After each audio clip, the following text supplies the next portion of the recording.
Steven's a fantastic bartender, an author, a poet, a financially stable millennial, and in general one of my favorite people, who I've wanted on the podcast since before it was a thing. He's the most well-rounded 25-year-old I know. I find it fascinating that when you were, I think it was 19 or 18 when you went on that 3-month trip or whatever, was it 3 months, something like that? And you came back and things were different. Would you mind sharing that? No, not at all. Yeah. Tristan's never heard this. Yeah, no, I'm excited. Very excited. And something I'll mention first is that what's interesting is that when me and Steven first met, we realized pretty quickly that we had some similar experiences. We're definitely different people, but there's like a few archetypes that are very similar. And this was one of those things. We both went on 3-4 month trips to the West Coast to run away or find ourselves or some shit like that at around the same age. So anyway, last thing I'll say, but go ahead. Yeah. So I guess probably the best way to start is just basically I had started going to college when I was 16. And so I ended up getting my degree at 18, or at least my associate's degree. So the main point of that is that I started working at 13 and started working full-time at 14. And so by the time I turned 18, when I had finished my degree, which also turned into, they basically worked together. My college credits went towards my high school degree, so I got both diplomas at the same time. Oh, okay. Yeah, that's awesome. Which is pretty common in the Springs, actually. I've seen it a few times. There's that school, early colleges that makes that. Yeah, exactly. It's like an express pass. Yeah, it's actually one of the most efficient systems as far as schooling or public schooling or charter schooling goes as far as the city is concerned. But that's all kind of banal, so kind of skip over that. But the reason for bringing that up is that at that point there was kind of a hiatus for me because I had finished that goal. And at the same time, I was running a business for some people locally and had been for a couple of years, and that ended up falling out in kind of a negative way, and they ended up owing me a lot of money that I never got back. And so I was kind of just searching for purpose in some way. So then I moved forward into doing an independent study for creative writing, or my second independent study for that, and taking a few more courses trying to figure out what I would do for a 4-year degree and not working. And I spent so much time working on writing that I had really immersed myself into some of my characters and into fiction and all manner of things. And as a result, I think that a lot of repressed things came to the surface. It's definitely a good strong creative outlet to kind of release a lot of emotions, I've noticed. Absolutely, yeah. You're definitely right about that. That's just whenever you take a break, if you're focused on something and you're really occupied and that makes you tired, you sleep better, so on and so forth. Of course. So finally having time to think, I started to go just a little bit stir crazy and just sort of, have what Rhett was referring to, one of those mild existential crises, right? Of course. So I kind of just realized I didn't like anything about where I was or what I was doing. Nothing was inspiring me. I was also drinking way too much, and so I just felt this strong, compelling need for some kind of change. How'd you feel during that time, the day-to-day? Was it like a day-to-day struggle? Did you just feel depressed? It's like, I don't know, I'm interested in those emotional states because I can't imagine myself being in that circumstance, and I've been in that circumstance, as you know, to some extent. And I was dying during that time. I felt every day I was like panic attack, trying to figure out I felt like I had no control and I needed to get to the next thing. You know what I mean? Yeah, absolutely. I think this will be super douchey, but I hate throwing out quotes, but I really like this one quote. When I was studying realism, there's this guy Rimbaud who was just kind of this batshit crazy poet in the late 1800s in France. And he said something about realism, which I'll quickly define as basically the resistance against romanticism. Romanticism being sort of glorifying or creating scenes that are better than reality.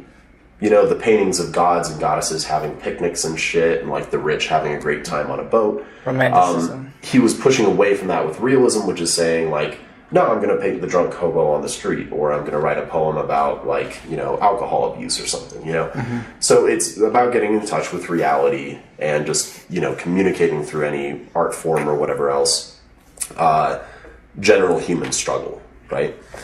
So he said something, and he was a raging dick, by the way. He's an awful person. As a lot of these guys are. Yeah. So he ended up saying, an artist should deprive and degrade himself to the point that he becomes the morbid compost from which art would spring like enchanted mushrooms. That's a raw, really like ugly quote about how you are going to destroy yourself as a person, as an individual, in order to get to the core of what being is.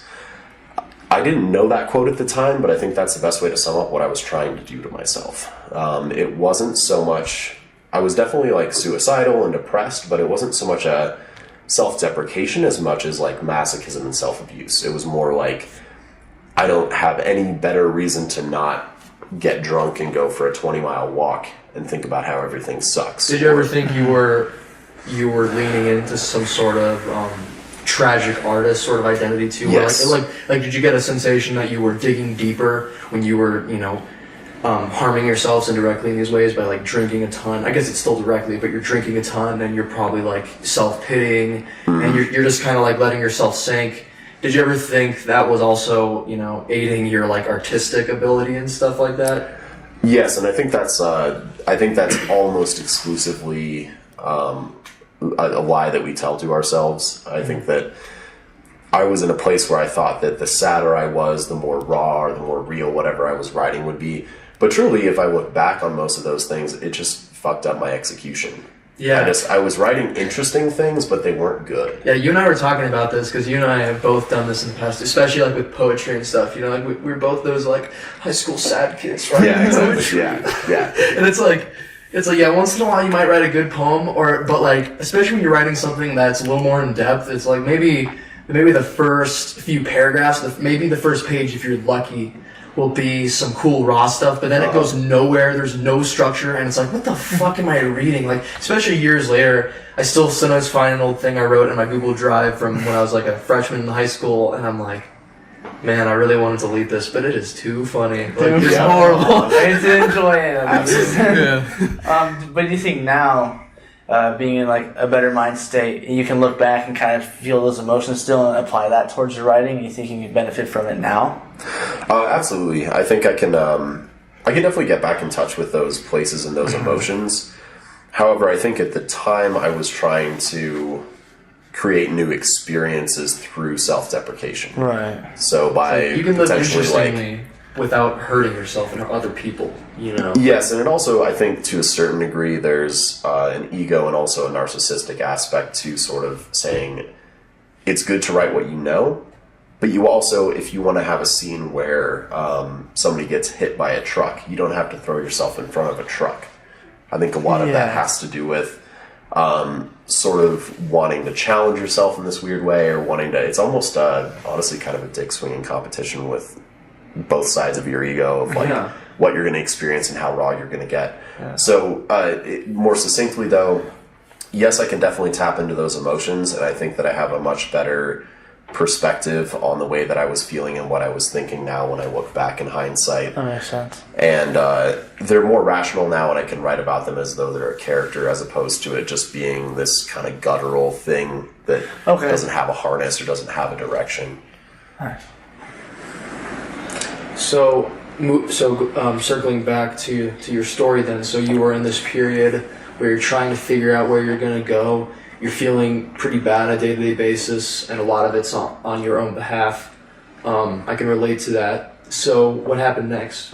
I just had a little decision and basically just tried to come up with a specific target for why I felt bad and why I wanted to change things, what the motivation was.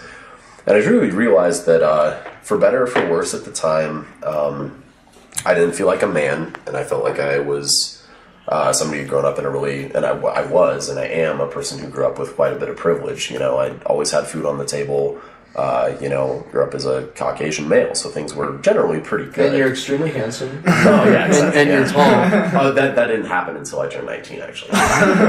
Ugly duckling looking motherfucker. But I think something about that was just a feeling that I needed to prove to myself and to the world that I could exist in any way, and that I didn't have to confine to any of the goals that I had set for myself, and just that I could do something entirely different and drop everything, and lose all control. that was a big soul struggle. That was the main thing that I needed to do, was detach myself from everything that made me comfortable and move into a place where absolutely nothing was predictable. I couldn't control a single bit of my life. See, I think a balance of that is what writers need, though. Like, I've heard all the best writers, no matter what format they write, and the best artists, I would say, they say, you should live an interesting life, but like I said, you don't have to be hurting yourself or other people, and you do have to make yourself uncomfortable at times, because the opposite of that is complacency, where, you're smug about you feel good enough about the life you're living, and if that's the case, unfortunately, this is the kind of doomed state of artistry, is that if you decide to be an artist, then you can't let yourself get too comfortable if you want to make something great. You always have to be like pushing yourself to do something different. But it sounds like what you did, and I did to some extent while younger, was like, oh, we have to go off the deep end. We have to drive ourselves insane. Yeah. That's what we got to do. It's like, so you're just trying to find it's toxic. The middle ground between complacency and I don't know the word you would use. I can't think of it. Maybe challenge or experience. Okay. Or discomfort. I think discomfort is a good word. Yeah. Mm-hmm. Yeah, because I was trying to think of comfort zone and pushing your limits to it, pushing outside the comfort zones where you get the most results, but you don't want, like you said, go over the edge with it, I think. Mm-hmm. I think that's good advice anybody can take in, especially if they're looking for like something creatively, artistically, like find that middle ground. Yeah, again, absolutely. You sort of have to. So then, but there was a point then where you decided, I have to get the fuck out of here. Was that somewhat impulsive, or... No, it was actually, I checked my impulse for like 3 months, and then eventually just decided that if it had stuck in my head for that long, that I should probably do it, if it made sense. What was in your head? Oh, just that I needed to change pace and that I needed to leave. I just knew that there was something about the shadow of my parents cast over me and a number of other things that I realized I just wasn't able to quite get beyond that hiccup moment that I kept having. And so I needed to leave. So I planned it out. I paid cash for all the supplies that I needed because my dad was checking my credit card or my debit card statements at the time. And so I got everything put together, and then I'm an avid backpacker. I love backpacking, so I already had kind of like some of the general gear, good pack, water filter, all that kind of stuff. Probably. No. No. I had way too many things to bring already, and my pack was too big. I couldn't fit anything like that. So pretty much no amenities, just what you need, aside from my poor choice to bring my laptop. But, I wanted to write on it. I wouldn't consider that a poor choice. That's a necessity. Yeah. Of course, it got broken right away, but, that's how it works. I've got a history of breaking laptops. Damn. So, yeah, I just drank like half a bottle of whiskey and then put on my headphones and started walking at about midnight one night and left a little letter on my parents' countertop. I think I was actually 18 when this happened. And come to think of it, I think I might have been 19 by then, but it was like just turned 19 if that was the case. Mm-hmm. Yeah, it would have been 18 because it was like September. But anyways, so just started walking, and then I'll tell this story really quickly, but I just think it's good for a laugh. You're feeling super brave, and you're walking out, and I'm just kind of like, half drunk and just sort of like, fuck confident. Yeah, here goes the future. Like I'm an individual, I'm a man. And I walk like probably like 8 miles, and then it's getting kind of close within a couple hours of sunrise. And I like lay down camp in front of this bridge, or just basically lay my sleeping bag underneath an overpass or whatever. Mm-hmm. And when the sun comes up, I kind of get up and I'm hungover, and I'm like, okay, stretching, and all right, well, time to go and try and get my first ride. I hadn't researched hitchhiking at all. So I go out and I stand there for a while, and somehow, and I didn't know this at the time, I had just walked onto the wrong road. So instead of heading north-south like I planned and heading north towards Denver and going up the interstate or whatever else, I had my road atlas and I had the whole thing planned. Instead of I just start heading west. And I have no idea because I'm so nervous when the first person who picked me up, I'm all like giddy and like, oh, well, I need to entertain them. I need to be a really good conversationalist because take off your shirt right away. Yeah, exactly. I mean, hey, you want to have a party, Exactly. And so all of a sudden, I'm just like, where are we? I know the city fairly well. I'm like, I don't know where this lady's taking me. She's like, oh, yeah, I'm new to the city and whatever else. We're having a great time. I don't have the heart to tell her. And finally, I was just like, just here's great. Like, just drop me here. I was like down basically in like Fountain. I'm trying to head north, and I make it all the way down to Fountain. Now it's like probably 2 o'clock in the afternoon. So I've got like the rest of this bottle of whiskey, and I'm like, okay, well, fuck it. I'm punk rock, and, start drinking some more whiskey. And all of a sudden, I just realized like I'm walking around like Highway 24, and I just start feeling ragingly dehydrated and realize I don't have any water. And I was like, God, I feel awful. I've only like made it like 12 hours. This is pathetic. So I threw the rest of the whiskey away. And finally got picked up by somebody, and eventually by about 4 o'clock that afternoon, starting at like 6 in the morning, I made it back to the exact place I spent the night. That was my first date. It's funny, but it's not a great start, but that is a learning experience. Yeah. So at least you broke even on the trip, okay? So the next day, did you know to like go stand by the interstate or something? Because that's always been my best bet with hitchhiking. I'm like, okay. Oh yeah, I was, and that was the plan the whole time. I was on Powers Boulevard, and I was going to take that up to 83 and over to 25, and so on and so forth. But no, so actually things changed pretty quick. My parents figured out what I was doing and called my uncle, and my uncle was in Denver but lived in Nebraska. So the main reason I left was to try and challenge what I thought and what my perspective was, and learn. First and foremost, just to learn. And so I actually made it that day that I was speaking of. I didn't actually stay in Colorado Springs. I got a wait ride up to Parker, Colorado. And that night my uncle was in Denver. They're adjacent to one another. If you don't know that, Parker's just south of Denver. Right. And so I hung out on this pedestrian bridge for a long time. And then he called me, and I'd always been very close to my uncle. He was one of the only relatives that I really got along with that kind of, was cool with me being myself and not being something that I was supposed to be. Yeah. So I actually immediately went with him to Nebraska. So the hitchhiking didn't last very long at that point. I went straight out to Nebraska and stayed in Scottsbluff with him for a couple of weeks. And because this is going to take too long, I'm just going to skip ahead from, unless you have a really, really striking question, I'll just skip kind of through the rest of the story quickly. Stayed with him and worked on like as a fish shepherd for a little while. And that was kind of this really raw, like sort of 15, 16-hour days, lots of manual labor. Had a lot of time to think. Did he pay you or just stay? Yeah, I got paid, which helped a lot to extend the trip because I left kind of broke. And we had a huge fight. I really control my emotions well, but I mean, I've never gotten so upset with somebody in my life. He just showed me the worst side of him and pushed me way too far. And then we had this huge blow up about racism and gender stuff and whatever. So then I walked out of his place and then went to Laramie, Wyoming. And then from there, the rest of the journey continued. And I hitchhiked from Laramie, Wyoming to Portland, Oregon, and then up to Seattle, back down to San Francisco. Had some experiences with like the Rainbow Gathering, a lot of homelessness, a lot of really interesting and ugly shit I got to see. There's some a lot of beautiful culture stuff out there, especially San Francisco, especially super cultural place. So I think it's a place to learn a lot. Mm-hmm. It's just a fucking melting pot of people too. Yeah, it's completely random almost. And a lot of drugs. Yeah, nice. Yeah. So that was kind of that was most of the journey, and then took a Greyhound bus back to the Springs, and that was about 4 months overall, and made it back, and then got jobs and started working again, and got back to normal life. So what? I just recall. I don't exactly remember what you told me a while ago. I'm so sorry. Oh, no worries.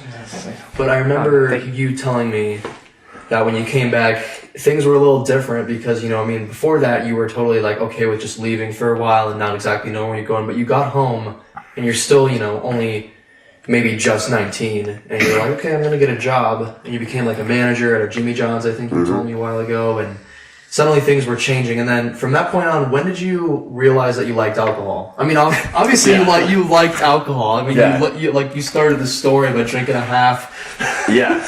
But yeah, alcohol made me an artist. No. That's inspiration right there. Exactly. Inspiration comes in a glass. This all, like the last bartending thing that I was talking about, it all started that I really have always had a fascination for all things that grow and for flavors, and started cooking at a really young age. And so flavors and things of that nature and how they come together have always made sense to me. That's always just been kind of cool for me. I got into beer around 15 or 16 and started doing reviews of beers online, and then started brewing beer. So I tried when I first got back to work for a brewery. However, they wouldn't hire unless you were 21. So instead, I started looking around. Immediately I needed a job, so I worked for Jimmy John's for about 6 or 8 months or so. They made me a manager after 2 days, so that was pretty quick. I was able to get salary, start making money so I could move out. So I moved out of my parents' place after I got back. Probably about 6 weeks after I moved back, I was able to move out. So I rolled with that for a minute and then started looking around for other jobs. And I had an older friend from high school, who was like 3 years older, Sophie, who was working as a sommelier at a renowned kind of restaurant and cocktail bar called the Blue Star. So I spoke with her and she was like, hey, well, we could probably get you a job here. And it was actually adjacent to the brewery that I wanted to work at. And they had, that restaurant had 6 of their beers on tap. So I was like, well, this is a great opportunity to kind of get in. And sat down for my interview. The first thing they said was kind of funny. I was nervous because I had only applied for like kind of bullshit jobs at this point. The restaurant was really cool and had this really great reputation. And I sat down and the first thing is like the manager kind of looked over at Sophie and was like, does he ever smile? It's like, yeah, I can smile. Absolutely. I can smile. You put it on like immediately, right? Of course I smile. She's like, I don't know if I see him in front of house. And then Sophie was like, no, trust me. He'll work.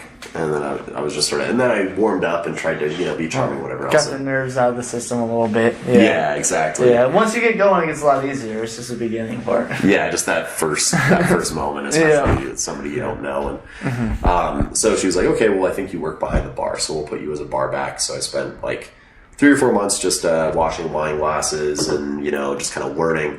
But I happened to get along with the bar manager really well at the time, or the head bartender, and I started looking at all these things, and all the bottles were interesting, and I started looking at the cocktail menu, and I was like, I had been drinking, like making myself like gin and grapefruit juice and stuff like bullshit like that at home and trying to call it a cocktail. And Close enough. Yeah, I started seeing all these weird colors and all these weird names and these fancy labels that weren't like blue curacao or like pina colada mix. All of a sudden I'm seeing these really exotic and strange things, and getting to smell them and getting to watch them, see them get put together, see them poured. And so I was very interested in the process, and went home and started to research what the ingredients were. And then pretty much like just right afterwards, I wasn't 21 yet, but you're allowed to bartend before you're 21. Bar manager had a huge blow up with management, and one night he was just in the walk-in for way too long, and so the servers needed cocktails. So I started making cocktails because I just had researched how to do it. You knew how to do it. Yeah, so you were just like thrown on the line out of nowhere. Yeah, so I just stepped in, and they basically just came up and said, "Hey, never tell anybody you're not 21, but you know more than half these people, so just walk in, do the job." That'd be a great movie scene. Especially like an East Coast than Tom Cruise. So yeah. I mean, that's the thing is that people like the short male actors because they fit in the frame easier. It's true. That's why like Tobey Maguire is like 5'6". But anyway, yeah, I can definitely imagine that being like an East Coast thing. Like the guys like standing there all just like flirting with the girls and stuff, like the main bartender, and the manager comes in and is like, fuck, Derek, what are you doing? And then he looks at you, he's like, Jason, I can't. Fuck. I don't want to do this. Don't tell anybody, but can you mix those fucking drinks? Yeah, I can make those fucking drinks. Fuck, make those fucking drinks. But you better not say a word, I'm kicking your fucking ass. That's pretty much exactly how restaurant industry works. The perfect He sniffs some coke off a knife and then walks away. Yeah. That is a pretty cool scene right there. It wasn't even like professional. I was like, fuck, that'd be a good ass movie. Yeah. But anyway. So that's pretty cool. You're just kind of thrown in. And then how soon were you a bartender then? That day. I mean, that day. Like from that point on, you're just like, Steven's a bartender. Well, I mean, I was making cocktails. I was doing the job description. So, I mean, I think that's when it started. And that was a little over 5 years ago. Yeah. Now you're 25. Yes, sir. Actually, it would be 6 now. Yeah, it would be 6 years ago. I was about to say, because you were 19 then at that point, right? Yeah, just barely. Wow. So, yeah. Super interesting way to get in the door there. That's pretty cool. It's a good thing that you researched on your own, and then once the time came, you're ready. So that's like makes a good impression on that. Yeah, definitely. I mean, it was super nerve wracking. It was actually really funny because you have to. Really, I learned more. Like I didn't know much about drinks at that point, but I learned very quickly how to act because this place had 9,000 bottles of wine, and like we had a back bar of probably 200 different bottles, and so like I learned to bullshit before I learned how to bartend, because I had to sit there and be like, you know, somebody who's 20 years older than you that's a wine expert and you're behind the bar and you're supposed to know about it. Yeah. Would just like, I was just learning on the fly. So you just like act like. Does this Chianti pair well with the seared lamb? You just like read the back of the bottle. Yes. Yeah. Absolutely. It's delicious. And I would just say that every time because I'd just be like, well, I mean, you don't want to tell delicious. someone it's bad either, you know. Yeah. They're not going to get it. So. And most of the time, people don't even know what that means. They're just sort of like, does this pair well? You tell them yes, the placebo activates, and they're immediately like, well, the food's delicious and my drink is delicious. And they're like, wow. Must be a delicious pair. Yeah. You are a great bartender, sir. Yep. Exactly. And then I adjust my bow tie and I'm just sort of like, absolutely, give me your money. Thank you, sir. That's amazing. I don't even know what's in that drink. So before moving on from this general topic, I want to ask, like, what was the moment that you decided to start getting your life together? Because I guess this sort of segues perfectly into something that I want to talk about. So as we've discussed before, the age of 25 is just like, maybe it's just our society, but I feel like there probably is some biological, like just the human biology is probably a factor in this because of, you know, evolution and mating and stuff like that. But the age of 25 is this like this prime age where, at least societally, people think that you should be together, or you should have your shit together by the time you turn 25. Some people are like, I should have kids by the time I'm 25. I should have a house. I should do this. I should do that. And what's so remarkable about you is that you've done a lot of these things, minus the kids part. I would consider that a win. But Absolutely. Yeah. But yeah, I mean, you're so put together, man, and I feel like sometimes you are hard on yourself in some ways, but man, you've done a lot of shit, and I don't know. I'm curious. Like, so let's go back to what I was saying. When did you decide that you need to get your life together? Yeah, so I think really that probably was just kind of a process more than a decision. I think at first it was really healthy for me to focus on developing habits once I got back. So I think it was a big first step to move out onto my own. Obviously, I'd never lived by myself aside from the hitchhiking experience, and I mean, that's no bedroom, no roommates, nothing nice. And at the time, I moved into a house that had a lot of mutual friends, and it was, you know, super broke bachelor pad. We had like 7 people living in 3 bedrooms and 1 bathroom.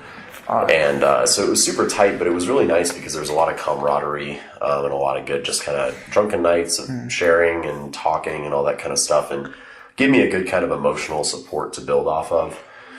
And then immediately I realized that I hated my job at Jimmy John's, so that was another motivating factor to move on. But I've always been a really hard worker. I mean, like I said, I've worked a lot of different jobs and started working when I was very young, full-time. So it was easy for me to just accrue funds and money, and then that kind of gave me a basis to launch from, because I wasn't entirely broke. I was able to pay my bills, and so I got to actually have that financial leeway to say, what do you want to do?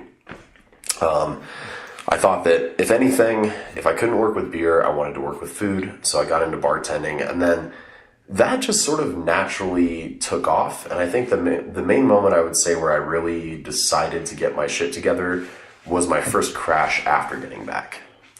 So Jimmy John's was rough. Then I moved on to Blue Star. Blue Star was fun. I learned a ton. Everybody was older and way more experienced than me, so it was really inspirational. And then one of my regulars at the Blue Star offered me a job to start working for him just part-time because I was interested in coffee at his coffee shop.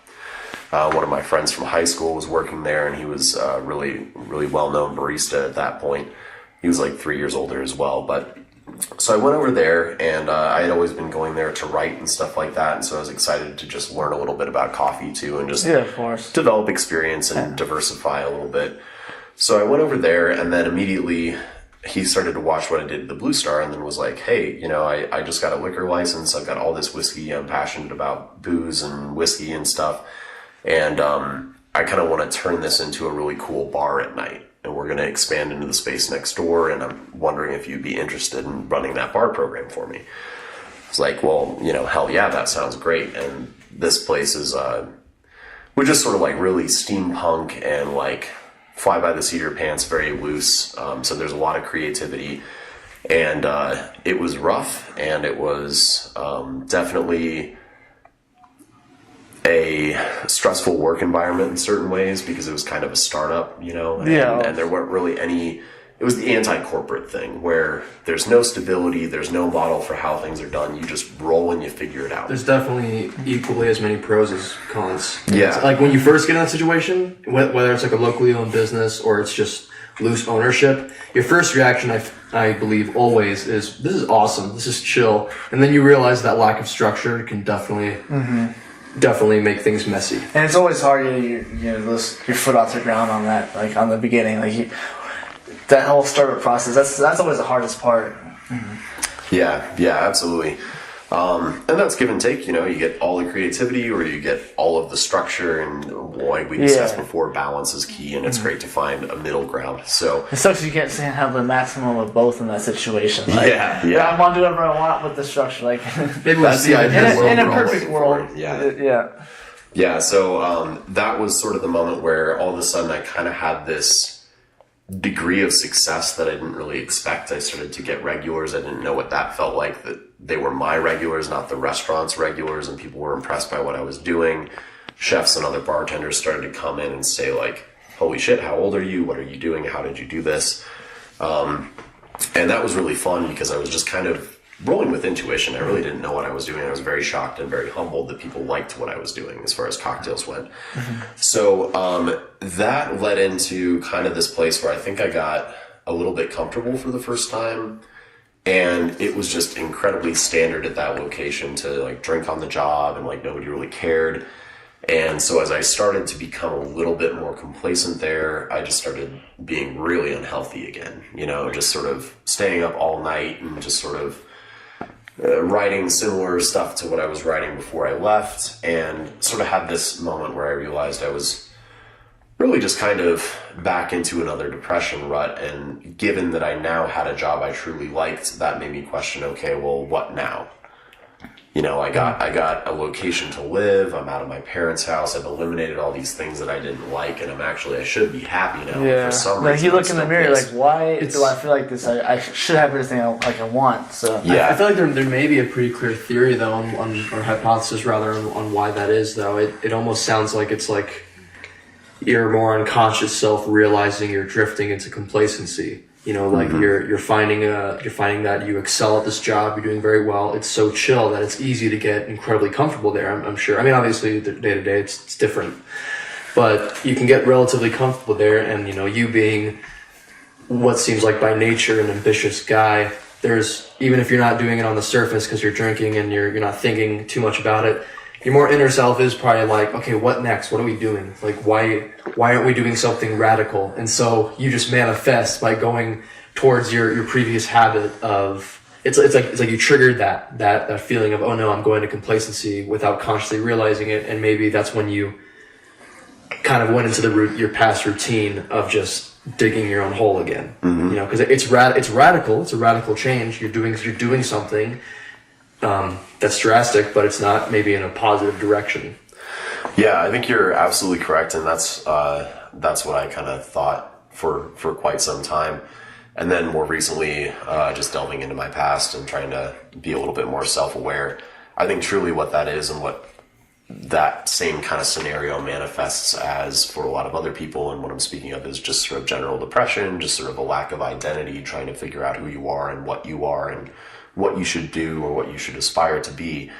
I recognize that a lot of times I think it's just coming out of a place of fear and running from something. And so I think that part of it's complacency, but truly the fear isn't complacency.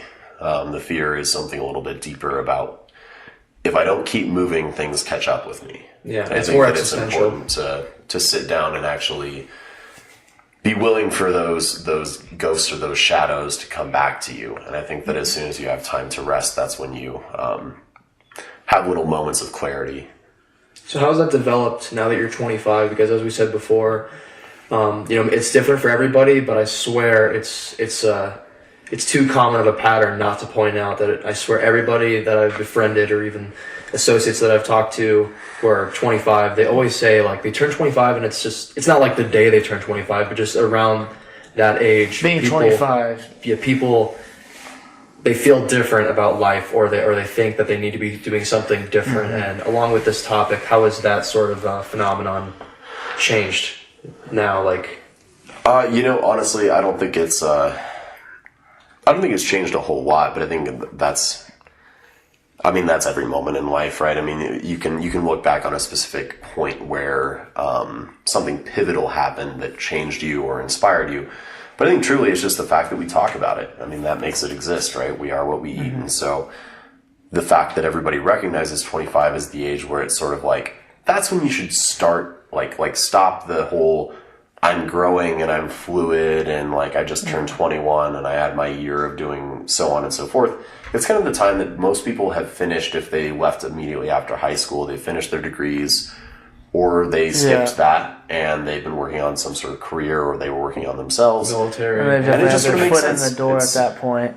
And like, I don't delve into the spirituality of numerology very much, but I think that there's a point in pattern recognition and 25 is just a number. But the fact that we talk about it and that everybody cares, it catches momentum, and then everybody thinks about it. Well, yeah, and then also, I mean, if we're just talking about different factors too, I think it's worth mentioning like the possible biological factor into it. Yeah. Like 25. I believe that's one of the most prime mating times well, mostly for men. But I know that's when they're really ready. They're hunting prime if we're going, if we're talking in primitive terms and context. Yeah. And, I'm also curious how much that plays into it. Like maybe people have this instinctual drive when they turn 25 to domesticate, and whatever that means. Whether that means, like I'm a caveman, I'm gonna have family now and feed them, and that'd be my goal. Yeah. Or did they say dad back then? Caveman? They may have. I mean, they made some noise. They're like super ghetto. Yeah. Also to add to that is like, almost a psychological thing is like, you look 25 is like that even number kind of pops, like 25. Like that's like people think, okay, you live like 100 years, like this, the stigma almost, 25 is like quarter way there. So it's like, oh, 25 sounds about right.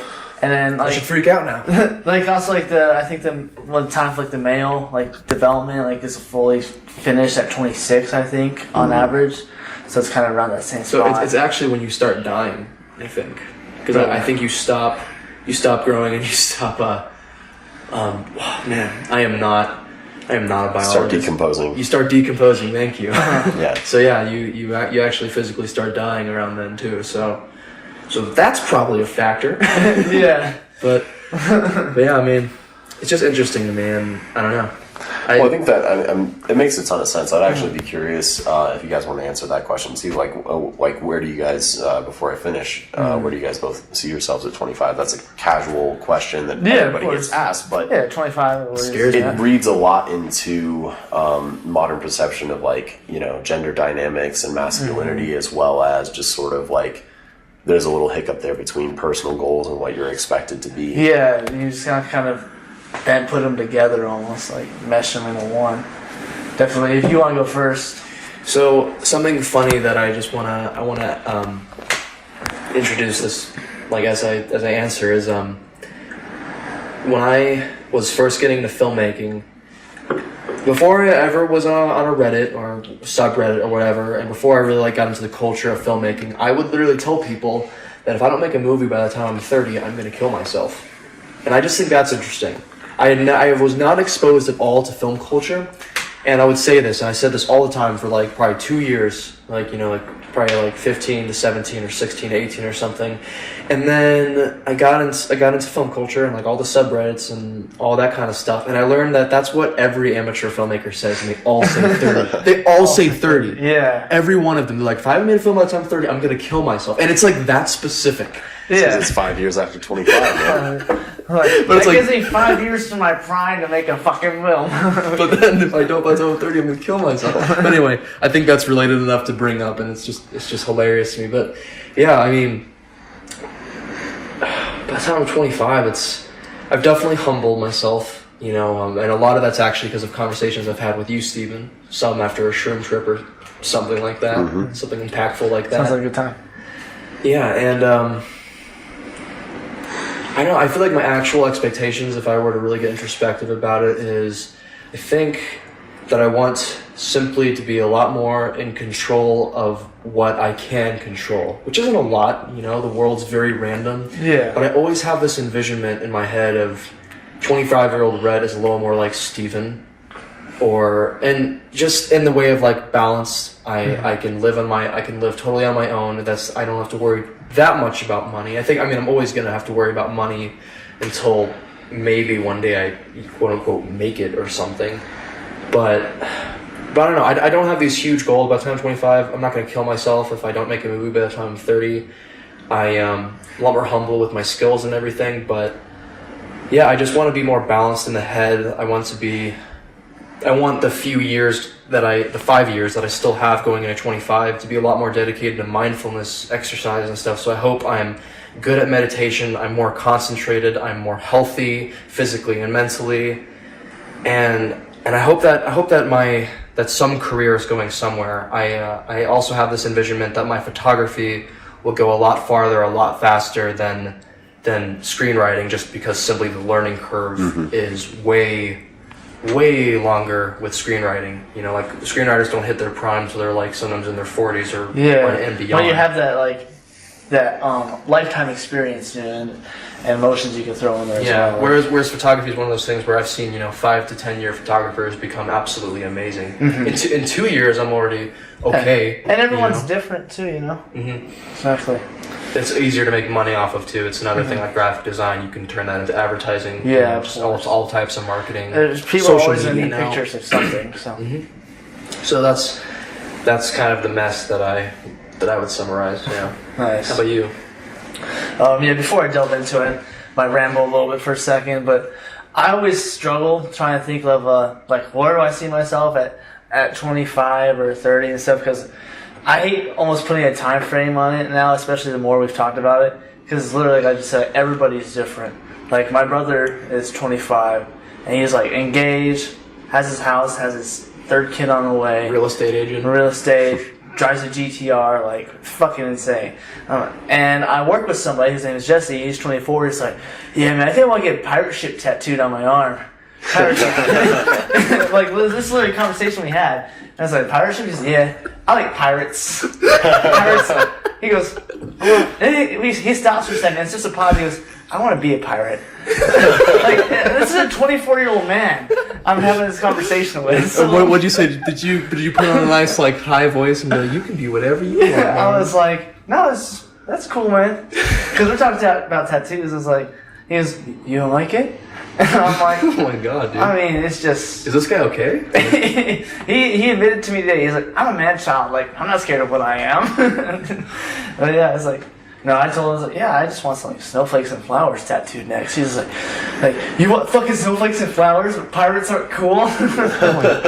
I'm like, oh my god. So yeah, I see your point there. Yeah, it's like, that it's so hard for me to kind of, find, okay, what do I need to be? So, because everyone's different, goes at their own pace. But I'm trying to think of, a median between those two. Okay, maybe I'm not going to have a fucking GTR and a house and, 2 kids or whatever, married, but I also don't want to be in a fucking barracks saying I want a pirate ship tattooed on my arm. Your balance might look different than others. Yeah, I would consider Steven a damn near close balance to those things, because Steven just bought his first house. He's he's on his way to at some point own his own bar. It's so whenever awesome. that happens, it's he's got that. He skipped out on the kids. Good job. Because kids are if you want them when you're ready, go for it. But yeah, some people, that's all they want, and power to them if they can handle that. But yeah, it's yeah. Yeah, I actually think what you said, Tristan, is really important, because that's kind of why I wanted to bring up that topic, because really succinctly to answer from my perspective, and then we can move on to that question. But I think really the 25 is just a number.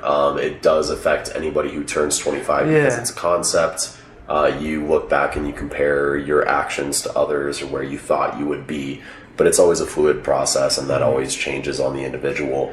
I think it's really important actually to recognize Pirate Tattoo Guy and actually say okay, well, And nothing's is wrong that with him. yeah, exactly. And there's That's nothing just wrong where he is right now. You know? Yeah, we like I would that kind of too. joke about that Yeah. too, but at the same time, it's also worth having abstract goals, and I think that especially like our society, or at least the way that I was raised, and I think we were all probably raised somewhat similarly in the scheme of the world, to set up a lot of goals and sort of these preconceived notions of what success looks like, which is a really common topic or conversation topic amongst a lot of People are really starting to social realize groups. that it is different, though. Like, this new generation is Yeah. very keen Yeah. on that. And for a lot of people, I think it's actually really wonderful to say, like, I would actually prefer not to think about that and actually live in the present and live in the moment. Because you're going to learn either way. Of course. I mean, that's... I'm definitely more like just go with the flow kind of guy. You know. Yeah. And just whatever happens, happens. Because there's like you're saying, there's a lot of things out of your control. So like they had to deal with. You can't manage them. You know. So I know that this word could be overused to hell, but the balance is really important here, though, because what I also like instantly want to counteract, though, like what I want to say is that I also believe that the stories we sort of tell ourselves and how we build the illusion of our identity is important, though. I would debate that it's huge with optimizing your life in this sort of world that we're living in. Yeah, if you're going to go meditate for 10 hours a day and eat a few grains of rice every day, then yeah, you can get away with not even ever putting anything into your ego. You're not thinking about your identity. You're always living in the present moment. But if you are ambitious, especially if you're trying to do stuff, some planning is necessary. And I think a concept of this story, whether you're going as far as like I'm the hero in my story and I'm doing this and this and I'm defining myself by the obstacles that I overcome, and whatever the case, I think that these are important, and I've seen it in myself and other people, and just conceptually it makes sense why we should have some of these narratives. Again, there's a balance. You don't want to drive yourself crazy with it, but I think it's important to my filmmaking career, something that's very important to me. I don't think I'll be able to make the best art that I can in the medium that I'm trying to do it in if I don't sort of have this a little bit of an egotistical story of that, I'm dare I say it, like special in some way. I have some sort of potential to make stuff that people will find beautiful, and maybe it's important that I do this. Maybe art's important. Maybe I should reach people in this way. Maybe it's the best thing that I can do. Yeah. I don't think that I'm going to reach my full potential if I don't have some version of that. Yeah, I don't know if that resonates with you guys, but I would relate it with your thing too about like you're a bartender, and to me I just like this guy's special in a lot of ways, but I'm sure you have some sort of identity that you align with. Yeah, absolutely. I think that really ego is a tricky word because it has a lot of negative connotations to it, but I think that one of the things I've learned over the years and tried to really get a full grasp of is that it's almost futile, in my opinion, to focus on something such as good actions. Like, I'm going to be good this week, right? I think that if you're not prepared to be self-aware and recognize the value that you can contribute and take care of yourself as an individual first, you're really not going to contribute very much to the people around you. Yeah. I think that that's tricky. Once again, the word balance, everybody uses it, but it's overused for a reason. And so I don't even think it's overused. I think you can talk about balance all day long. But the point being, by focusing on balance, you have to recognize that you're a reflection of yourself onto every individual you interact with. And if you're not taking care of yourself, eventually you will result in poison. I mean, if you're saying, I'm going to be so selfless this week that I'm not going to think once about what I want, I'm just going to take care of other people, inevitably you're going to crash and burn, and eventually you're going to found this poor foundation in other people's minds of who you are and what you are that they then learn to count on, and you're never going to be able to deliver to, if that makes sense. Yeah, no, it totally does. So I think there's a lot of truth to what you're saying, that like it's not ego stroking or anything to say that like I'm an individual and what I contribute is different than anybody else will. So maybe a better question when you're confused or whatever the case, trying to figure things out, maybe a better thing is like, what's the intelligent decision, not what's the right decision. You know what I mean? Like how do I make an intelligent decision with this?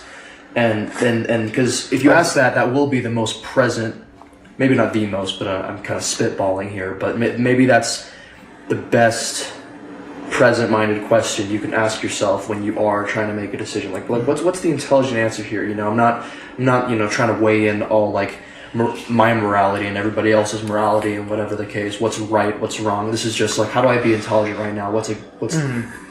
I don't know how else to say what's going to be like most beneficial to yourself at the end of the day. That is important to bring up. You know, it's like kind of along with what you were saying, Stephen. At least if I understood it, was, you know, if you work on yourself and you do what's good for yourself in that moment or whatever, you're gonna be better towards other people, because again, you're a reflection of other people. And I'm trying not to be redundant here. I'm mostly trying to relate. I definitely understand what you're saying. I think like really to put it to bed, it's like, I mean, I know you've been kind of looking into ethics recently. I think ethics are very important. Kantian ethics are one of the first things you study in philosophy, and like almost everybody gets like PHI 101, you know, if they go to school. And it's the first thing everybody relates to for a good reason, because his ethical code is do right because it's right, or do good because it's good. Seems really basic, but there's more to that, and it makes sense that it's essentially saying like you do need to balance, and you need to give regard to just making the right decision, and their intuition plays into that, and also your own individual sense of self. But you know, if you err on being too selfish, you're going to hurt people, and if you err too much on the perception of self or selflessness, which I don't even really believe in, you hurt yourself, and you're back to square one, because if you hurt yourself, you hurt other people. It's almost like you need to study that stuff so you can understand like vocabulary and basic fundamental things, because what's so important about what you said about the reflection on people is that what matters about right and wrong to me now, like I've sort of had a standstill with my actual academic reading and everything with philosophy, because I've learned a lot of fundamentals, I've learned vocabulary, I feel like I understand, maybe I shouldn't say this, but I think I understand most basic moral, like ethical concepts and everything. And now what I find important is when I'm talking to somebody and I realize I've offended them or I've harmed them, and so I get really curious and I'm like, okay, what did I do? Like, I care that I've hurt you. That's what's important to me now. And so I think that's, and when it goes full circle, because then you look back at yourself and you go like, okay, like, as if you're being objective with it, maybe they're too sissy or something, but I probably did step over a line, and at very least I could avoid that hassle in the future. Even if you did not intentionally do it, the fact that you can recognize it and understand, make sure that you don't do that again, like that's like it's almost the next step in like being a better person in general. Yeah. It's selfishly beneficial too to not harm people. Almost all the time. Yeah. Like it rarely does. Rarely does bullying harming do somebody anything doesn't good benefit or anybody. Like, well, why would you feel better about yourself for doing that? You know, any person like with any like moral sense would understand like that's not really right. But even sociopathic people or psychopathic people, even when they hurt somebody, even if they don't care about it, like in the present moment, they're like, oh, I don't really care about your feelings. They're gonna feel bad when nobody wants to spend time around them, because they still like. I mean, a lot of people do just thrive in isolation, but that's a very small percentage of people. That's an anomaly. But most people, even if they don't care about other people's feelings, they're gonna hate when they're alone and when everybody hates them, because they still have an ego. So, but yeah, I think that puts that to bed. Absolutely. Yeah. So I actually had a question, if you don't mind. No, go ahead. Steve, what kind of people do you like surround yourself with?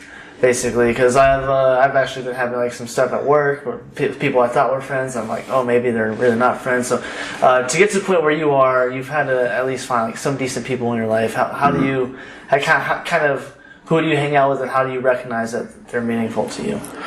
That's like a super great question. I think that that's something I've found to be partially intention, but I actually think I'm pretty lucky. I don't know whatever the fuck luck means, but luck is a weird concept. I've talked about it so many times, like, it's so weird. Coincidence, extraneous factors that you don't understand. But nonetheless, I've been able to.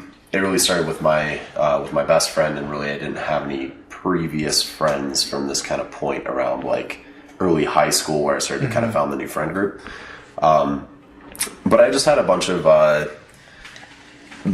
factors that made me seek out people that I would have defined at the time as real, quote unquote. And that's kind of a dumb thing to say, but what that meant was, now as I see it manifest, people that actually do care about what happens to you deep down, and people that are also interested in the idea of self-awareness and the idea of self-improvement. And that's a really good code to just see really anybody who falls into that realm are people that I want to be associated with. Right. I may find them boring, I may not get along with them, or I may be in love with them, or I may find them to be a role model. It doesn't matter, but I always respect them.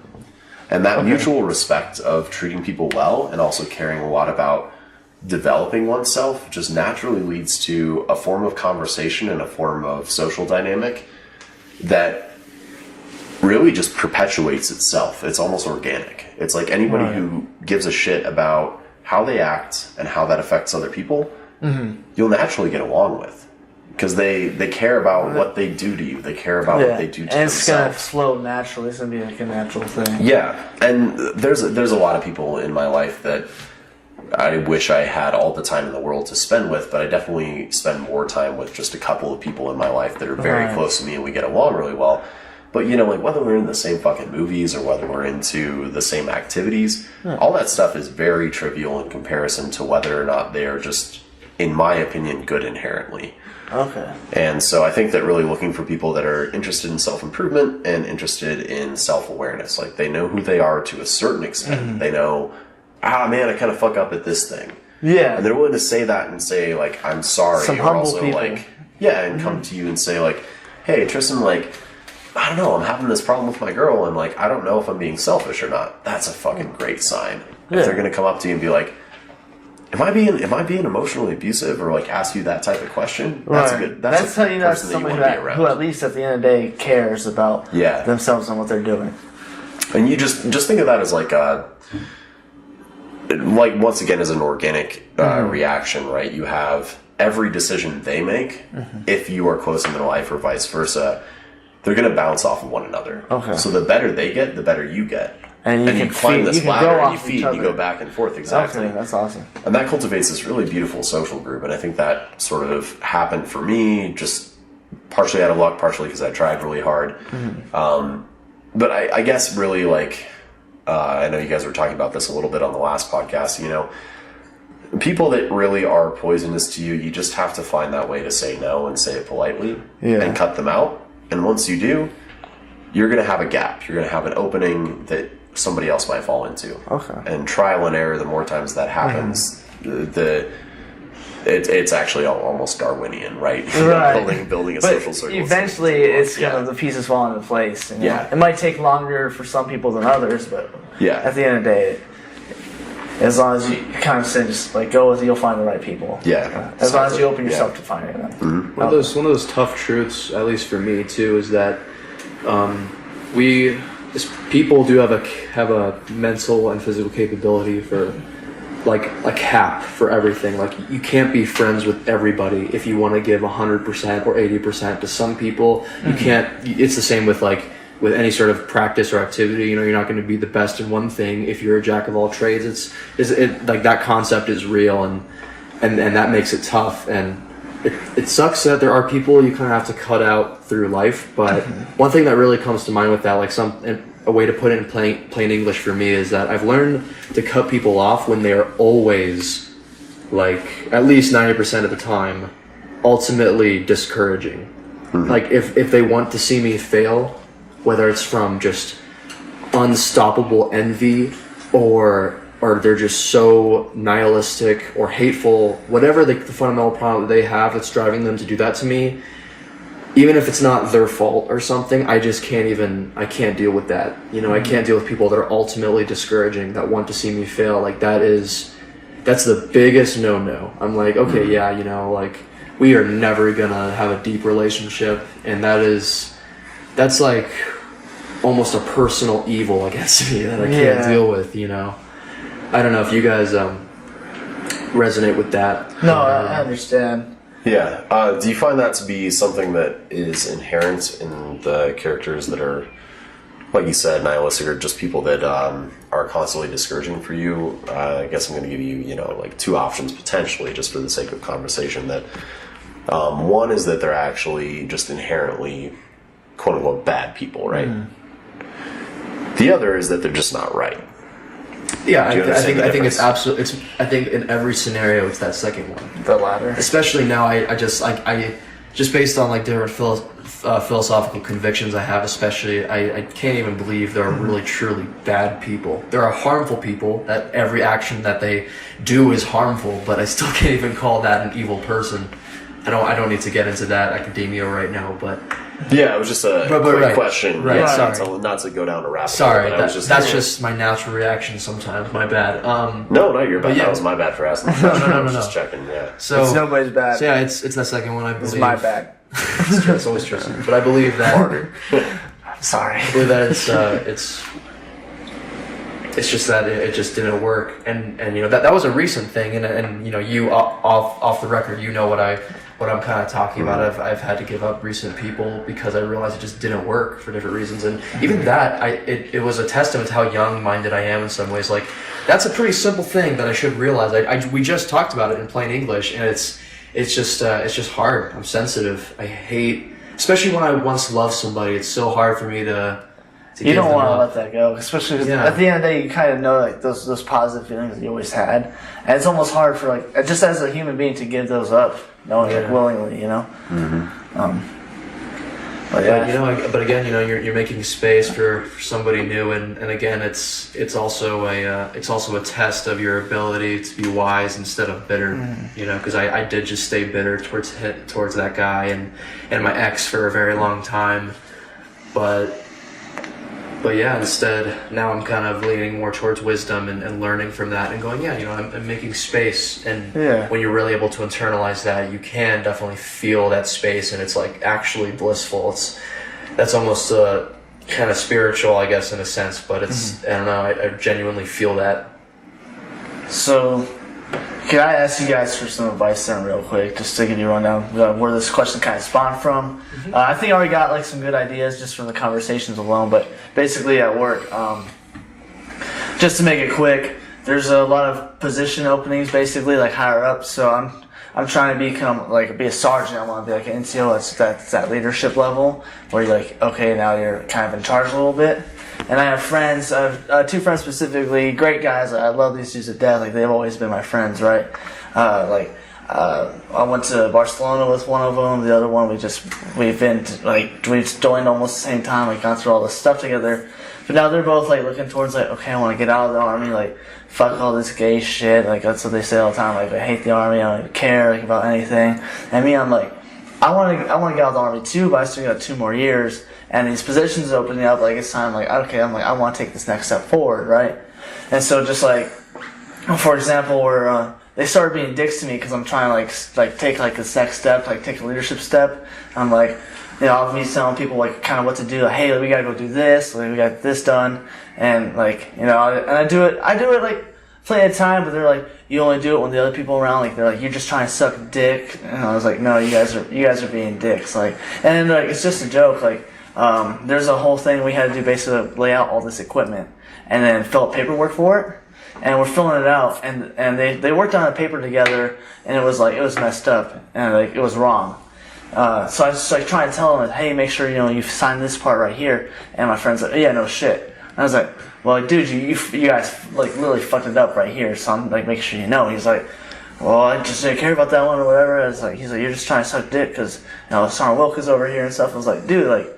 No, you literally fucked it up. I did not know that you knew how to do it because you showed me you couldn't do it. Right. Like, yeah, it's a job too. Yeah. This is a fucking like, job. So like, and like I kind of talked to him about it. I was like, you guys like are my friends. You're gonna be supportive of me doing this. Like we were trying to have like heart to heart in the car. My friend's like, dude, it's just a joke.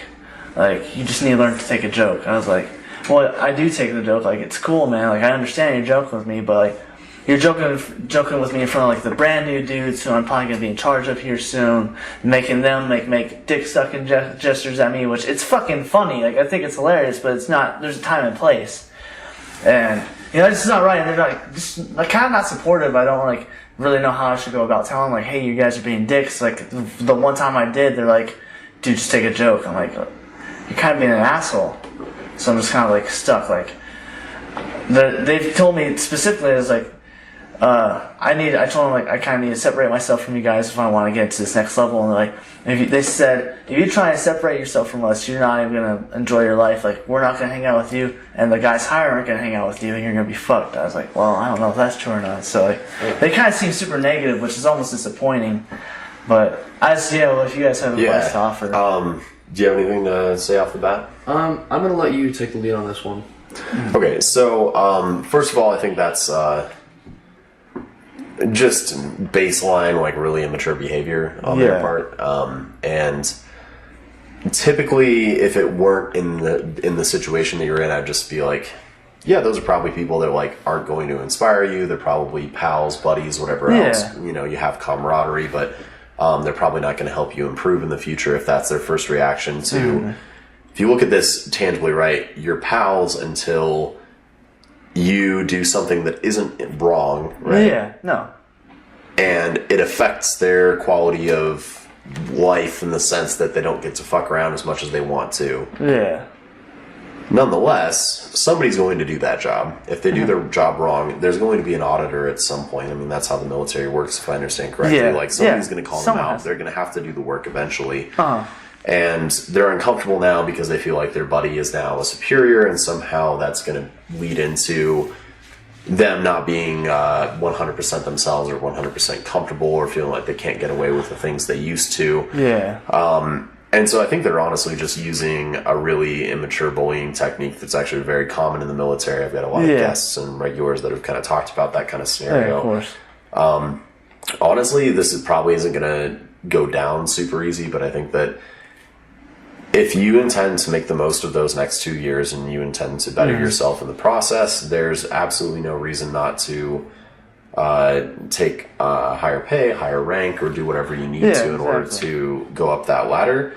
And if they don't like it, just be assertive and don't be a pal. Don't sit there and say, like, well, like, you know, like I get it, but like also support me. Just sort of be like, grow up. Yeah. Like, I'm doing what's good for me, and if you can't recognize that, like, what I'm doing doesn't affect your life at all, and I'm not trying to assert myself or have a power dynamic over you, but also just say, like, work is work and social life is social life, and I'm sorry, but, like, this is the direction that I'm choosing, and if you can't deal with that, like, that's not my problem. Okay. Does that make sense? Yeah, that's actually like really being good. in a gray area is going to give them more of an opportunity to try and sway you. Yeah. If you just take a stance and actually lead by example and say, look, I'm over this bullshit. You know what Like, you want I'm here, tired. you know? I'm not going to react exactly. to you making dick sucking sounds or whatever else. If that happens in a social dynamic, just let it go. Don't even react. All right. And if it happens on, in front of, that's a huge deal. If that happens in front of people that you're going to be a leader for, Yeah. that's immediately take charge, man. Just walk over and do exactly what that job is. Don't be their friend. Just be that job, because that's how it works. It's like mixing church and state. Yeah. You should never do that. It always leads to unhealthy relationships because people don't know boundaries. That's going to be hard to do, but that's what you should do, both like ethically and for yourself, is to say, I'm going to do this job and I'm going to do it well. And that's not an aggression on your part. No. That's passive on you, and if they decide to react poorly, that's aggression on their part.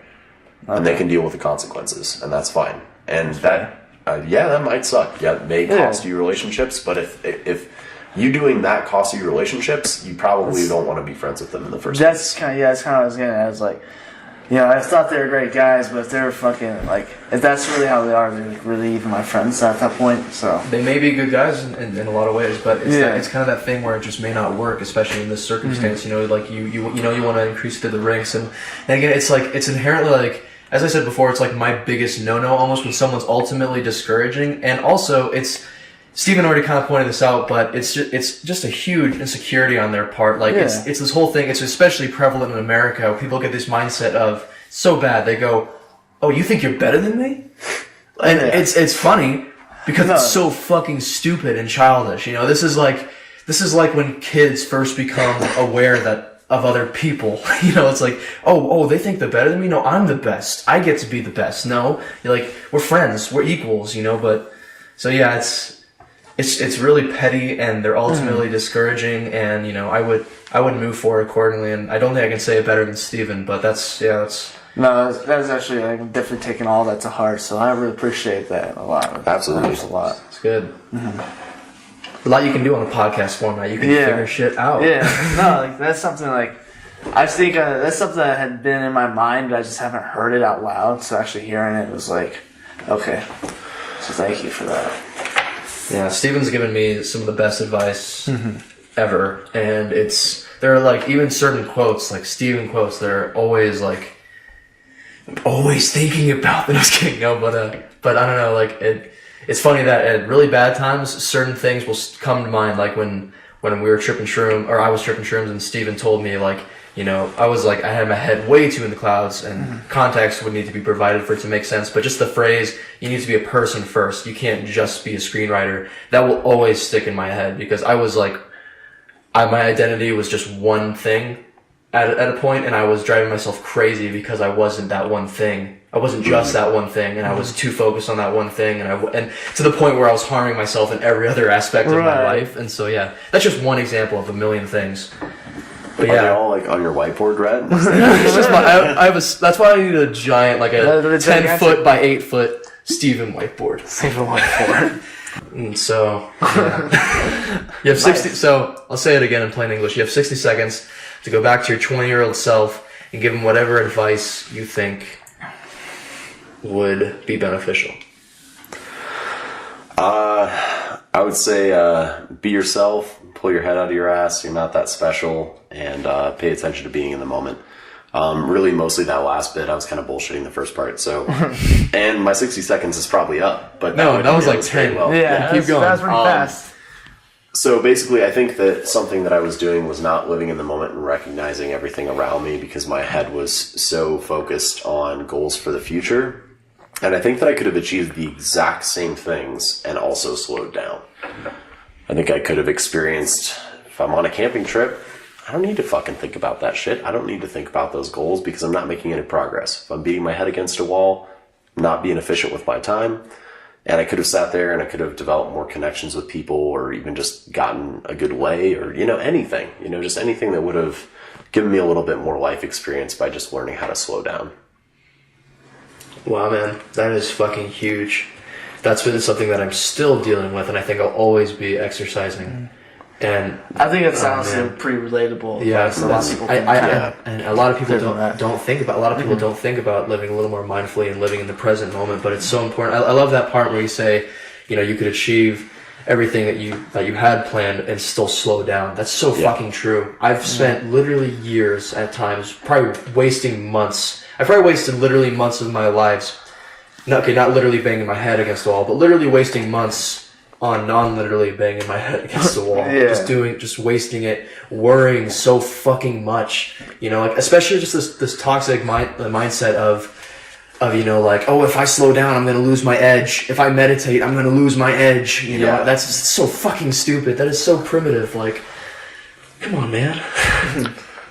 It's kind of hilarious because of the actual, just the verbiage associated with rounding things out that also applies, or is almost synonymous with balance in a metaphysical way. I think that's kind of hilarious too, because everybody thinks that I'm going to lose my edge, and then it's important to ask yourself why you have an edge and if you need to be sharp. Yeah. I mean, that's like some bullshit wordplay, but at the same time, analogous language. Why do I need to be a weapon? Do I need to be a weapon? Can I be clever? Can I be cognizant? Can I be aware? Can I be intelligent? Can I be a balance? But can I be rounded out? Yeah. Can I just be a, fat ball of adipose tissue and just sit there saying smart things? Like, is that okay? Oh, man. Oh, that's great. So we should explain. So Tristan has to go. I feel like we still have life, right, Steven? I mean, am I making this up? Or no, we have plenty of life. What I would like to say to the audience is that Tristan has been really avid using sign language during this entire podcast, and he's had a change in life, and he's going to go pursue his future dreams and goals, and he's going to the future. He's going to talk to his 25-year-old self, and really, we're all kind of envious that he has the ability to do so, but... I wish I could share. I really do. But, that's fucking with the timeline, and I really respect your maturity in this situation to not do just what you want to, but to understand that it's important not to mess with the chronological timeline we're all on. We wish you the best in the third dimension. Thank you. It means a lot, especially hearing that from you. We don't want any crazy paradoxes happening or anything. So it's for the best. I hope we can meet up in the 5th, brother. Amen. Amen. Catch you on the flip side. Should we take this picture real quick before I leave? Yeah. Okay, so actual description. Tristan has to leave the podcast early. I'm so sorry. It's actually my fault in the end. I won't go into it, but it's my fault from planning error and everything. I would blame Sears. Sears, yeah. Sears. Let's blame them. So Tristan has to go, but me and Steven are going to keep going on this podcast because we have more to talk about. So just closing notes for me, Steven, fucking awesome dude. I appreciate everything already. Give me some great advice, cool ass dude. Give me an awesome drink.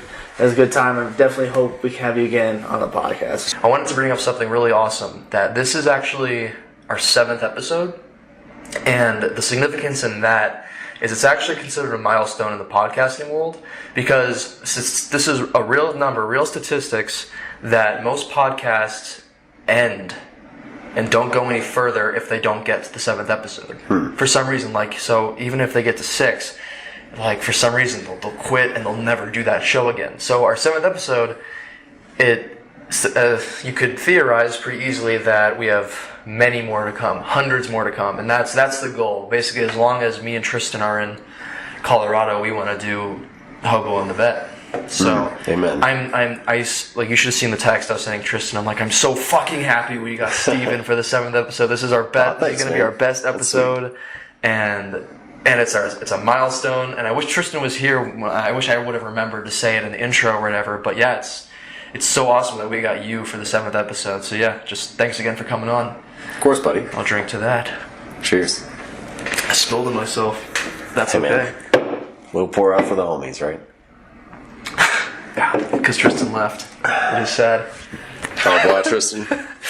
So, a lot of different ways we could go, but I was thinking since we were kind of just talking about living presently, and that's the advice you give to yourself. So, I think the reason, or at least one of the main drivers of when you're young, you don't want to be so in the present moment. You're worried you're going to lose your edge. You just want to go, go, go. That's straight up anxiety, right? I mean, that's what it seems like to me.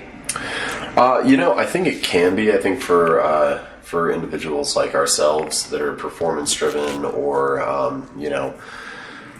have a lot of aspirations, the urge to move forward and the urge to not settle can definitely be a source of anxiety, because I was actually just talking to my ex actually recently, but we're still very close, and I gave her some we actually kind of gave each other advice the other night.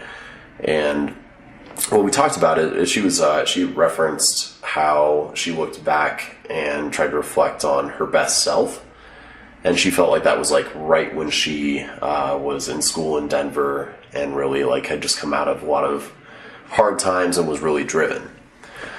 And I asked her, that may have been your best self, or you define that as your best self, but was that your happiest self?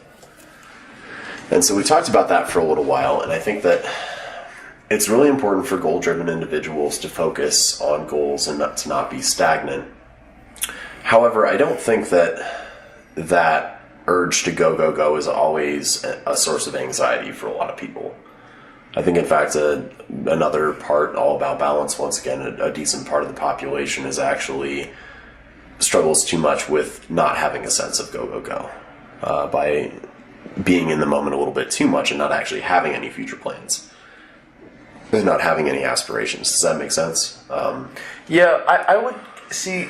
It's where it gets murky is it's hard for me to call that present-minded, or rather, see, I think it's not just present-mindedness that matters. I think, mindfulness carries a few more traits to it because you're really thinking about what you're doing and what you want. It's whereas people that you're talking about that don't have that sense of go, go, go are usually just distracting themselves with non-meaningless things. Okay. Yeah, I think I see what you were getting at originally. I definitely think that's a source of anxiety, to push yourself in a direction that you don't need to be going. or to push yourself too hard so that you're not living in the present. Yeah. I think that's absolutely... It's counterintuitive. Yeah. I think that's absolutely a huge source of anxiety. So basically I kind of want to talk about anxiety, like how we deal with it and everything, but I actually kind of want to start with something very strange that happened the other day.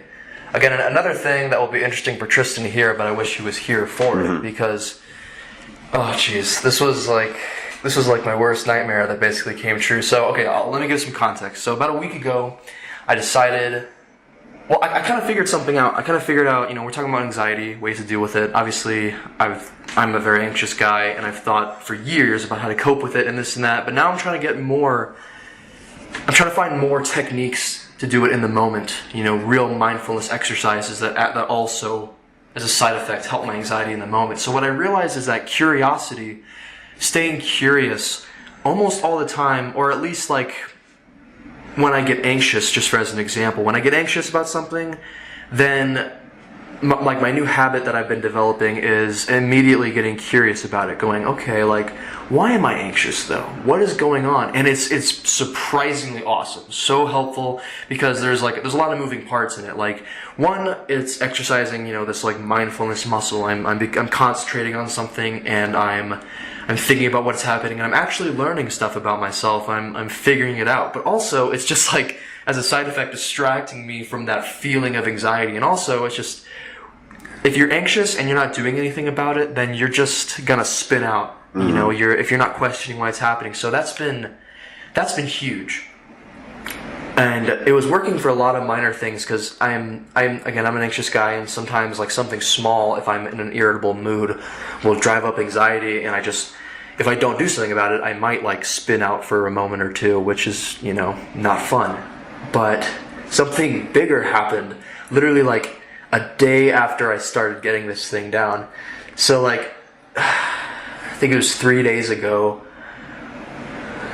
So, like a year ago, I was like engaged, and I don't need to get into that whole thing, but basically like I left her after a bit, and it was just unhealthy, and it's all good now, whatever the case, like things are fine, I support them, but she got with my ex-best friend now, like 2 days later, and they had a baby a little bit ago, and so yeah, they're starting their lives, and they're engaged, and whatever the case, but it was like a very short time span, all this stuff happened consecutively, and so that was tough for me. I didn't handle it well, whatever the case, but I dealt with it, and I've been feeling great these last few months, and even the last like 4 or 5 months, I haven't really thought about it in any bad way. I found odd happiness in seeing them like conceive a child, and there's that weird thing where like that's kind of interesting and amazing in a weird fundamental way, or raw way.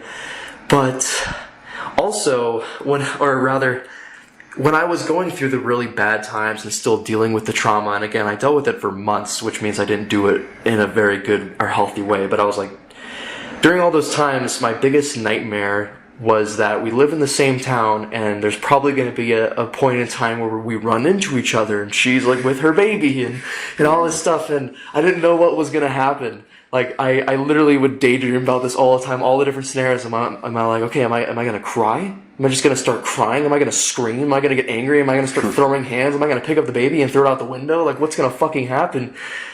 And my nightmare came true the other day. I was working at Safeway. It was like my second real day working there. So like, things are still kind of new. I'm still figuring things out, but it's late, and not that many people are coming in. And it felt like a fucking dream. I like hear people walk in, I go to turn and say like, welcome or whatever, and it's her and my ex-best friend, and they're like talking and they're laughing, and my first reaction was to get incredibly anxious, like right away. It was different than I thought. I didn't cry or scream or throw a baby, so that part was good. But I was also like, I was just internally like freaking out. But I looked at them and I'm like, oh my god. And they didn't look at me, but I think they noticed me. And they walked on and they did their shopping or whatever. And I just kept bringing people out. There was one every few minutes or whatever. And then they came to the self-checkout to get their stuff. And just a little bit of background, like, me and this guy, my ex-best friend, he used to live in that area, and I think his parents still do. That's why they walked into the Safeway randomly, because his parents live there in where I live now. And when we went to high school together, we went to the Safeway all the time. So there's a lot of reasons why this might have just been like really weird for me to see. But they come in and they do self-checkout, and I felt like, okay, this is too awkward. I have to say something. Like, how could I not? Like, I haven't seen these people in a very, very, very, very long time. And so I turn around to them, and I'm like, acting like I haven't seen them this whole fucking time, and been freaking out. And I'm like, and I was surprisingly calm, and I was just like, I was polite, and I was like, hey guys, like, how's it going? Like, or something like that. I greeted them, and it was like, and I felt confident doing it and fine. I was like, I'm just gonna play this cool. And he turns to me, but my ex doesn't look at me at all. She just like stares forward, and she just obviously looks uncomfortable. And I don't know, I guess in the moment I kind of assumed like things could be fine now. I'm like, we're adults. Like, I kind of rationalized it in my head, like, we're adults, they have a baby, we have separate lives, whatever the case, it should be fine. And he turns to me, and we used to be best fucking friends, trip together, all this shit, and he looks at me, he's like, oh hey. And I just felt like, I don't know, like, just right in that moment I felt kind of crushed, honestly, and just like, my anxiety went up again, and I just like turned back, and because a customer walked up right at that moment. And then and I'm bringing out a customer, no more words are said, but then as they're walking out, again, she doesn't turn to me, but he turns to me, he's like, see you later, man. And then he just walks out, and it was just like, I don't know, it was like a really weird moment, but the weirdest part is my reaction, and I didn't go right to the curiosity thing. I just kind of let myself freak out for the rest of my shift, for like the remaining 25 minutes, because it was almost over. I was almost done. We were about to close. And then I left, and I got in the car, and I did turn to the curiosity, and because this was a more in-depth thing, though, something that was more intense, I had to think about it for a while, and I wish I could remember exactly what I was thinking, but I went, again, a lot of moving parts, but I felt like I analyzed every part of it, and I made a conscious decision to try to step away from it, kind of that old, mindfulness Buddhist technique of just, simply observe it, be objective, observe it, what happened. Don't even try to rationalize it necessarily, at least right away. So I just did that, I observed it, I was breathing, because, you can use your breath as a vehicle to your awareness or whatever, and got home, journaled it out, and that's when I started rationalizing it, and I don't know, it really calmed me down, but also made me like, it kind of helped me like figure things out, and by the end of it, I felt really good about it. So I guess what I'm trying to say is, like, even if I wasn't able to do it at first, it really seems like training and awareness and having a habit of turning to something different, like your curiosity about said subject, can really help you deal with that. And it's so amazing to me that like the way you think can really, really change something that most people, or that just is something that is just like a reaction. Like, you can just react to something and get anxiety because that's like a survivalist thing. Like, when I saw them, I might have like primitively felt threatened or something. And also I do remember thinking like, oh yeah, that was like also an ego thing. Felt like he was like superior to me, or like he won. I had these false narratives in my head. But also I think a lot of it was just like, oh shit, what's happening? And it's so cool that you can train yourself to manage those reactions. And yeah, I don't know if you have anything to say about that, but in a second I'd like to hear how maybe you deal with anxiety in some ways too. Yeah, absolutely. I think that really it just comes down to, it's really a pretty simple concept. It's just very difficult to execute, which is mindfulness, and even just like situational awareness. That was a big jump for me. I used to be so emotionally off kilter, and just would react very strongly to almost any small circumstance, and react externally. Would you ever just like shut down, and just like you just like your function was hindered because of anxiety?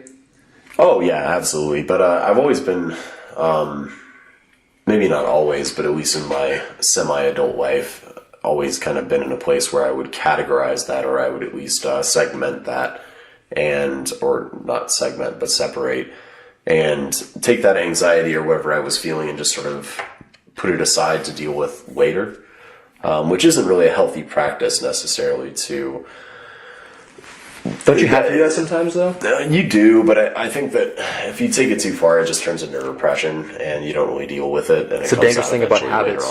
Is that it works, like for work, for example, you have to go, okay, I can't take this into work right now. Yeah. I have to push this aside. That's just a fact of life, especially in this century, this day and age. But yeah, I can see how if you do that all the time, you could, habits are really hard to get away to get rid of. And if you have that habit of, if that's your main go-to is like pushing it away and saying maybe later, then I could see how that could become troublesome. Yeah. No, absolutely. I think the epitome of what's important as far as dealing with yourself in anxiety or any other emotionally driven situation is just to allow yourself to not take things personally. And so, for example, with your situation, looking at that context and being kind of like, okay, well, could I have done any better?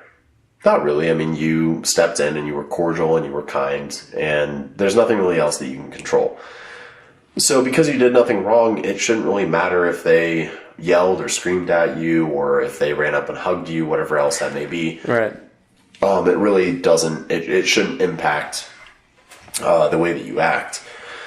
So, I mean, with that being said, I can definitely relate in some of the ways that I deal with anxiety or stress or something like that. A simple example would be like if I'm bartending and somebody treats me very poorly and I'm in a job, I need to be my personification of Steven the bartender as opposed to just myself. I can't say like, hey, cut it out, you're being a dick.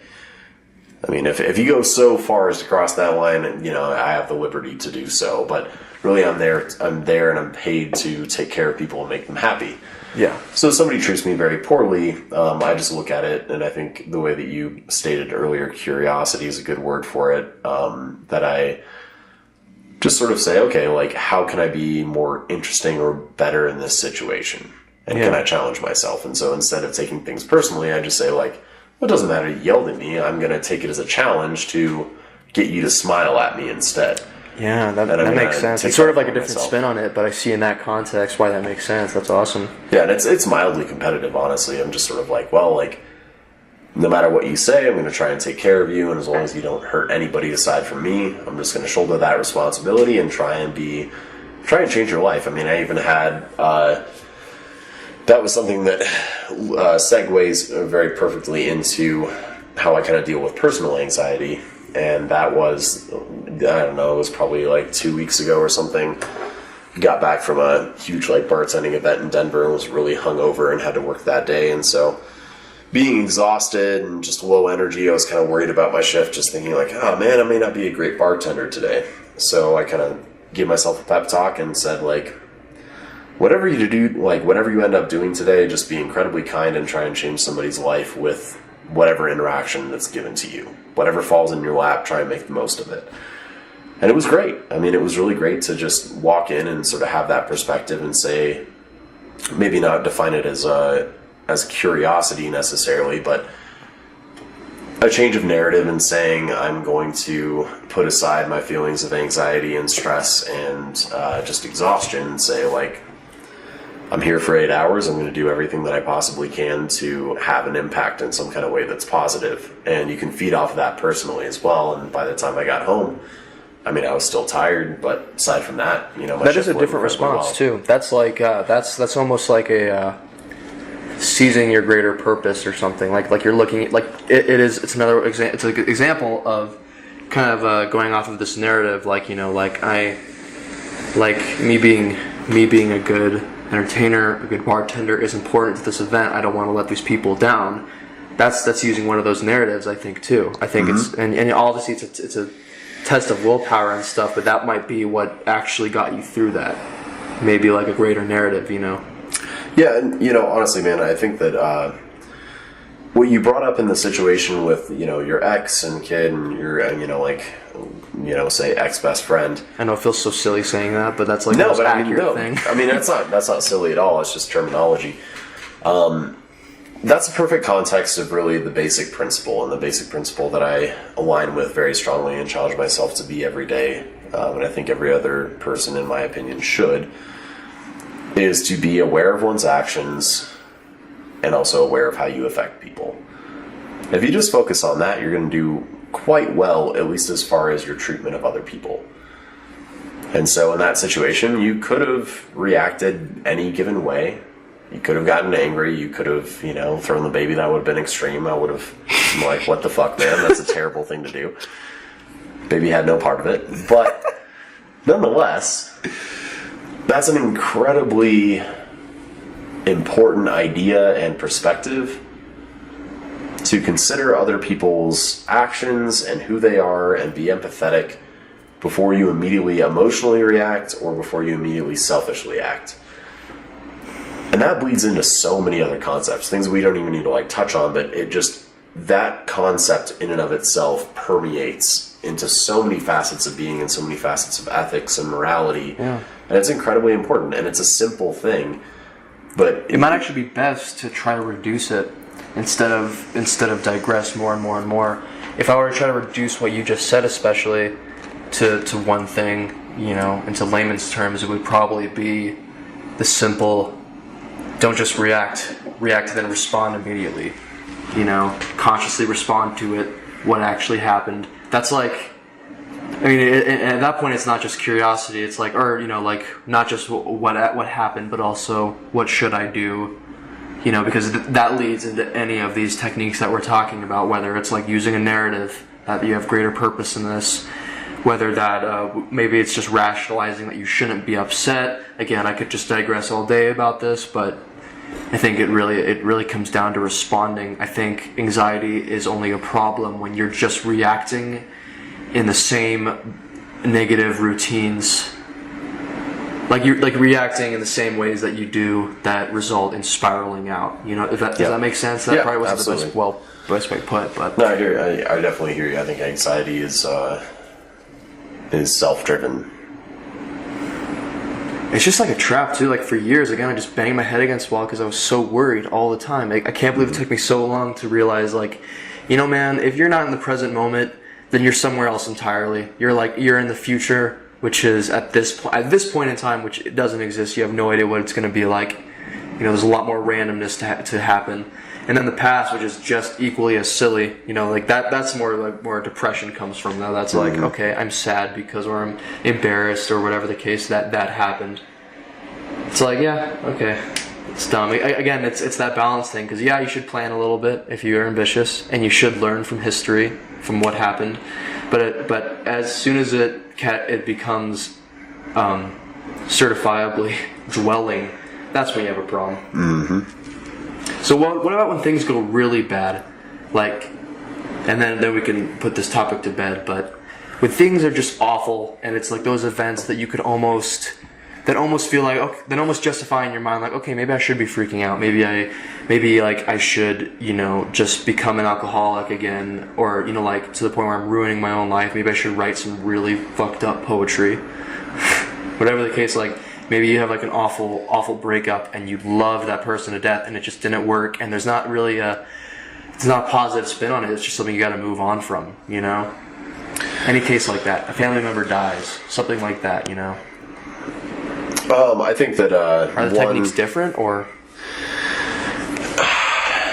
the techniques are different, but the rules are the same. And I hate to say rules, but you have. I'll try and make this as succinct as possible, but to give that question credit, first of all, I think that no matter who you are and no matter what you believe, you have a belief system. And that's going to dictate how you act. That belief system may be constantly evolving, but it's going to dictate how you act in the moment.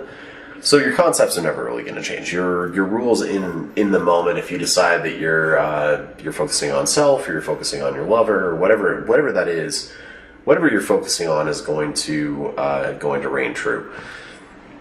Nonetheless, if you're in a position of, if I understand you correctly, how do you deal with anxiety in a place of ultimate crisis? And does that change the way that you react to it?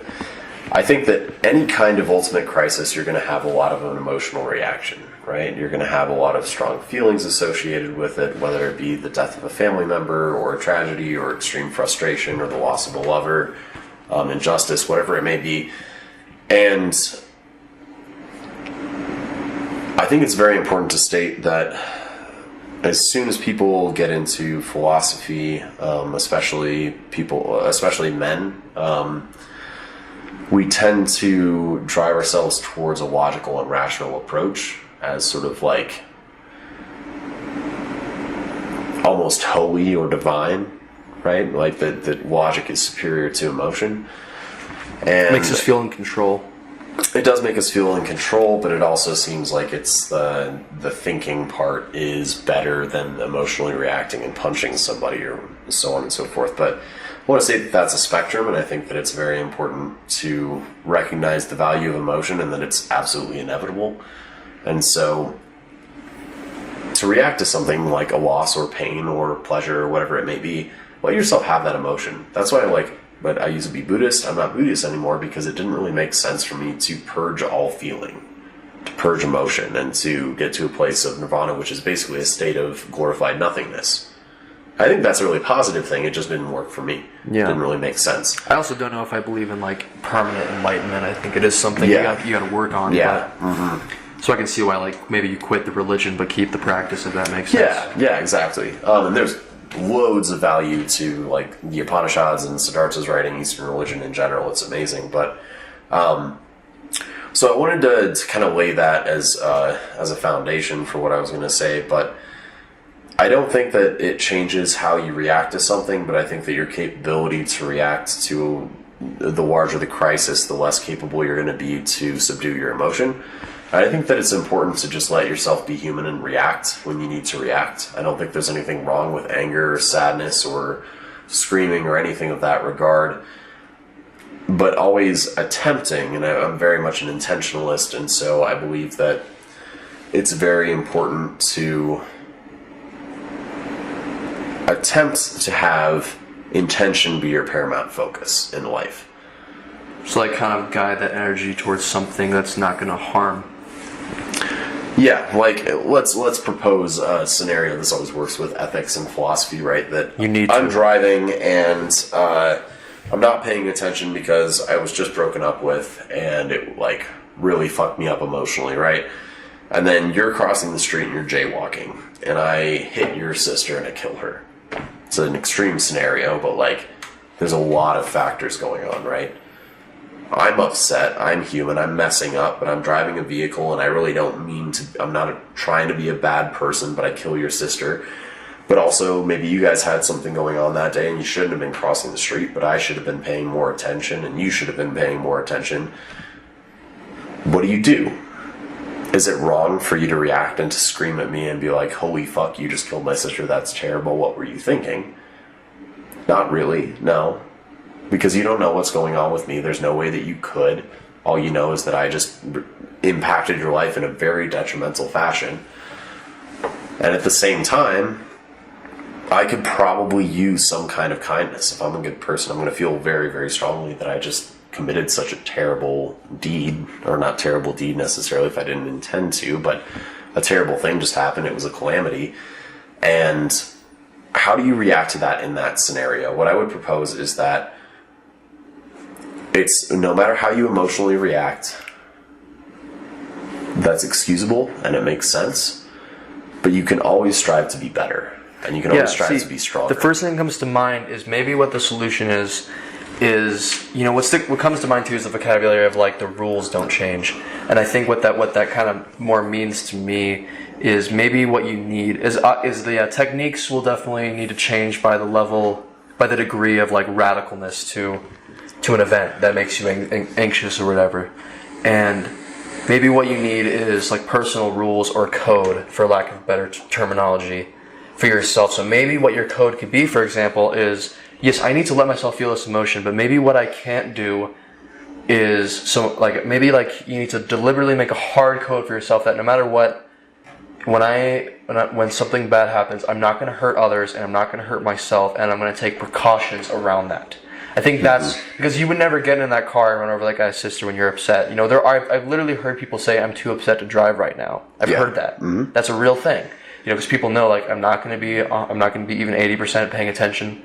I might as well be like, you know, like playing a game on my phone while driving. Like it's that bad. So So yeah, it's like that might be honestly what I take from that is that I because usually what kind of sends me off, like when something bad happens, is I want to go back to a routine, and it whether directly or indirectly, it's harming me. You know, I accept that I'm a drug addict, even though I'm relatively sober. I have a beer here and there, whatever. But even though I'm relatively sober, I know that I'm a drug addict, and if I you know, I don't know, like my first reaction when I get like super upset is to go back to that routine most of the time of just like fucking up my mind and everything with drugs, just doing whatever I can get my hands on. And so as a personal code, it's like it would be a really good idea to make it a ingrained code in my mind to just not go to harming. Like, because I can ask myself, especially if I'm pretty aware, even at that point, I can be like, okay, is this going to harm me? Or is this not? Like, I can do whatever I want because I need to get those feelings out. But if it's harming somebody else or it's harming me, then I can't do that. You know, like, the thing we're talking about, like, we're kind of mixing ethics with it. And maybe it's, if you have the power to, maybe it's more morally correct to set up those precautions. Maybe you're responsible for that. In that moment, when you're not capable, like that scenario, that guy's not a mindfulness guy, he doesn't think about these type of things, he's not obligated to feel, you know, absolutely awful in that scenario. Obligated is obviously the weird word in ethics, but if he had the power to, and he could set up that code, those precautions, if he's mentally capable of that, and he didn't, then he's sort of responsible in a sense. And that's at least the way that I personally will probably look at it. Obviously, this is kind of a new conviction of mine on the spot, but yeah, I think it's important to me to make these codes for myself now. No, I think that's a really great start, and I think there are different methods that work for everybody, and I wouldn't discourage you from making codes. I think that's a really good first step. What do you do though? Do you have anything close to that? Yeah, it started that way, and I think that once again, going towards whatever I can understand or try to grasp about balance, a lot of other people and external influences taught me that codes got me like 80% of the way, but I couldn't grow past there. And I'm not going to delve into that, but what I mean is what was that? I said I almost want you to, because I don't know what you mean. Did you plateau? Can you at least tell me that? Yeah, like, what does that kind of mean? Sum it up. Very shortly, let me just break this down. So I really like to just break down thinking to logical and emotional. You know, it's like left brain, right brain, essentially. Yeah. That's basically what it boils down to. I think that we emotionally react, and thinking is something that's more associated with planning, right? So if you emotionally react to something and you have context later on, you can think about it, you can break it down, you can understand why it happens. But having a code of ethics doesn't help you in an instantaneous moment. In fact, it can actually kind of hurt you because it can sort of misconstrue your emotions, if that makes sense.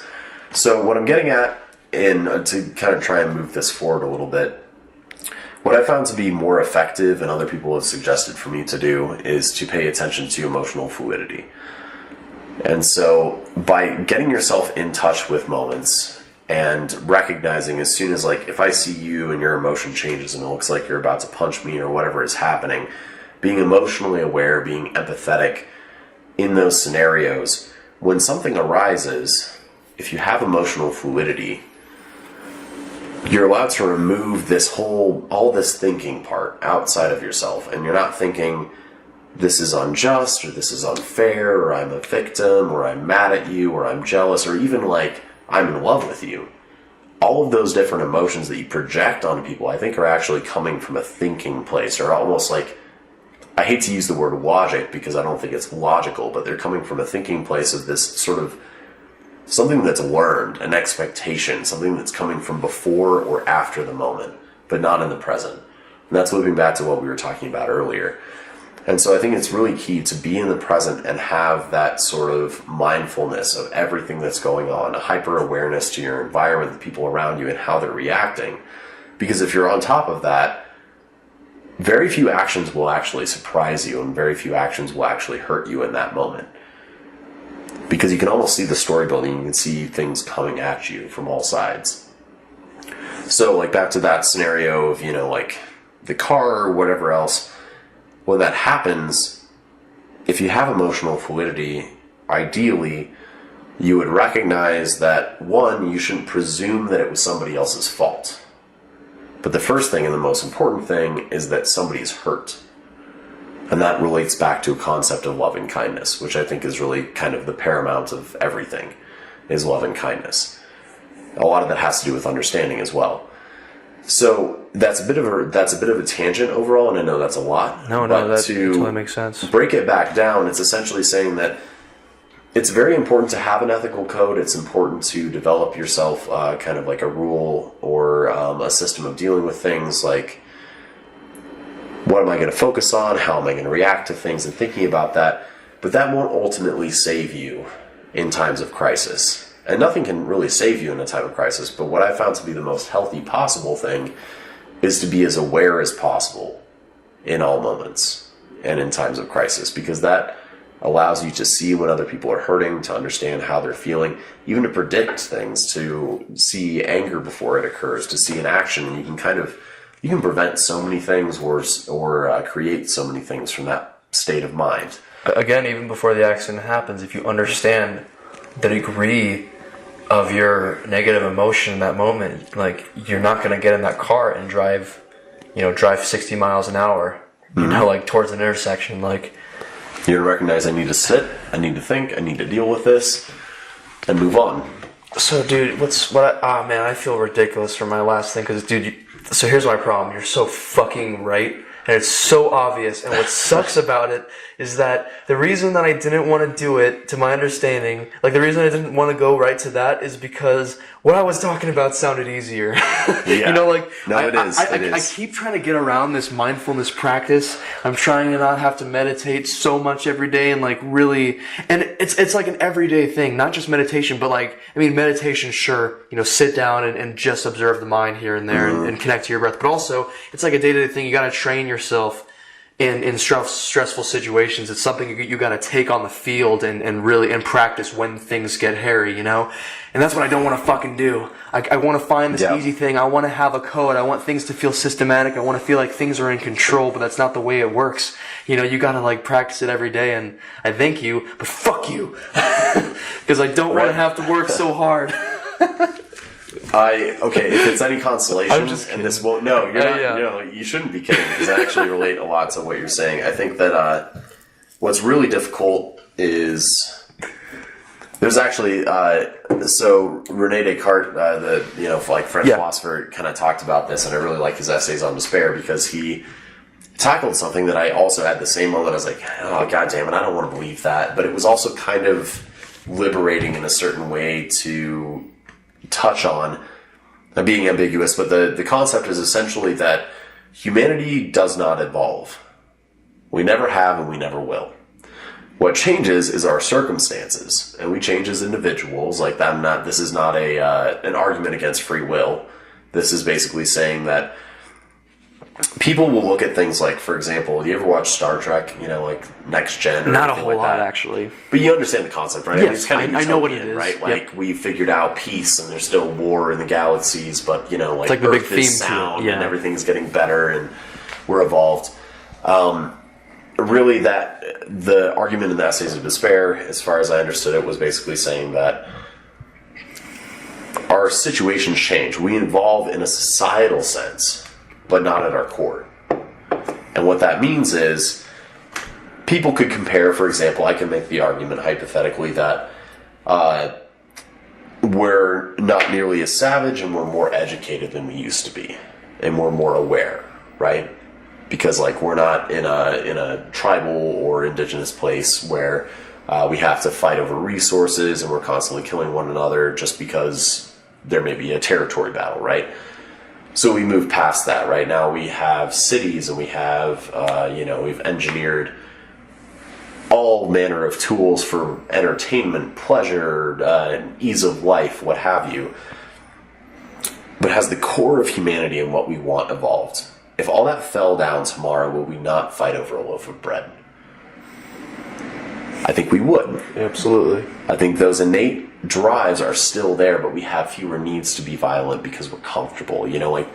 The motivation, the agriculture was a incentives thing. aren't there so much.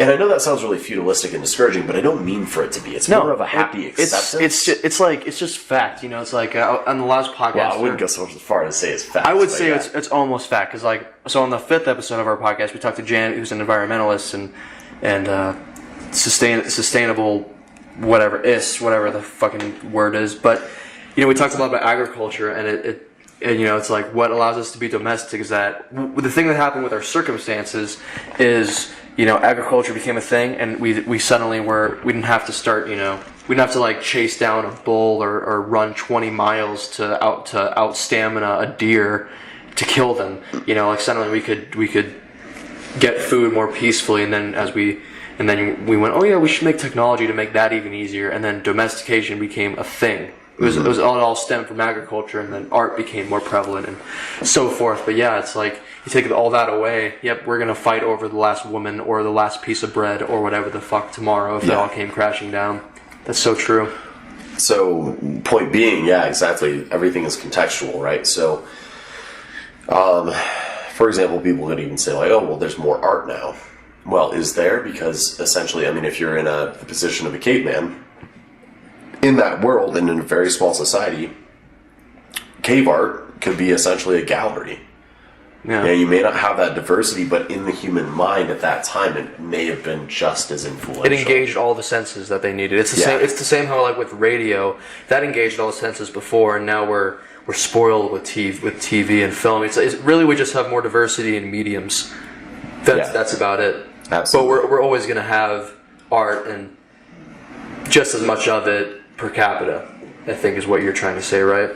Yeah, essentially, or just that, you know, our ethical code is, or I shouldn't say ethical code, but our motivations have been the same for a long period of time, and so it kind of makes sense for us to have, and this is a very cliche thing to say, but it makes sense for us to kind of have our original animal side and be aware of our own humanity. I think that's incredibly important. I think that it's part of the reason I'm agnostic, not atheist, is that I think that humanism is a dangerous concept. It's worth believing in the ego and the self and your own power and so on and so forth. However, it's very dangerous once we start making ourselves gods to a certain degree. And I think that it's very important to ask ourselves what progression truly is and what that means and whether or not it matters. You know, even applying that to societal progression, just saying like, am I more human or am I elevated because I have a smartphone or because I have a better job? Does that make me more human? Like what, you know, asking that question of what human is. Yeah. And whether or not. And then you have the argument of like, am I more cyborg now because my phone's an extension of me? Yeah. It's like. Well, I mean, that bleeds into transhumanism, which is a whole different animal, but. Sorry. Or lack of animal. We could just fall down the biggest rabbit hole. But yeah, it's like, it is. To put that to end that, it's like it's just funny that it seems like every time I get more into a philosophical concept and find more quote unquote truth, I'm like, fuck it, what the fuck? Why do I have to work so goddamn hard? Like, what is this shit? And that is exactly, to wrap this little part of the question up, I would say that's exactly the point of that whole spiel that I went on. Is that that's what's so hard, and that's also embracing that struggle. You have to keep revising. To that was the entire point of the Essays of Despair, is to say, this is horrible, and every time you come to that realization that it just isn't going to get easier, just take solace in that beauty. I mean, that's what I got out of it. He was a little bit more depressing about the subject, but essentially that's the point, is that, and I struggle every goddamn day to feel okay about this. Yeah, like we all want to assume we're gonna be more comfortable once we do that thing, once we do this, once we do that. That's just not the truth, and that's what we're truly struggling against. We're struggling because we're fighting against our own nature, and there's no way to settle there, and that's a really dangerous and hard road to go down. But I think that it's pure and it's worth fighting for. It's worth fighting for, and correct me if I'm wrong, but I think that almost everybody I interact with, you see those beautiful little human moments, whether it's a laugh or love or even just a split second that's shared between people, even in a grocery store, where all of a sudden you just have this feeling where like heart and mind become one.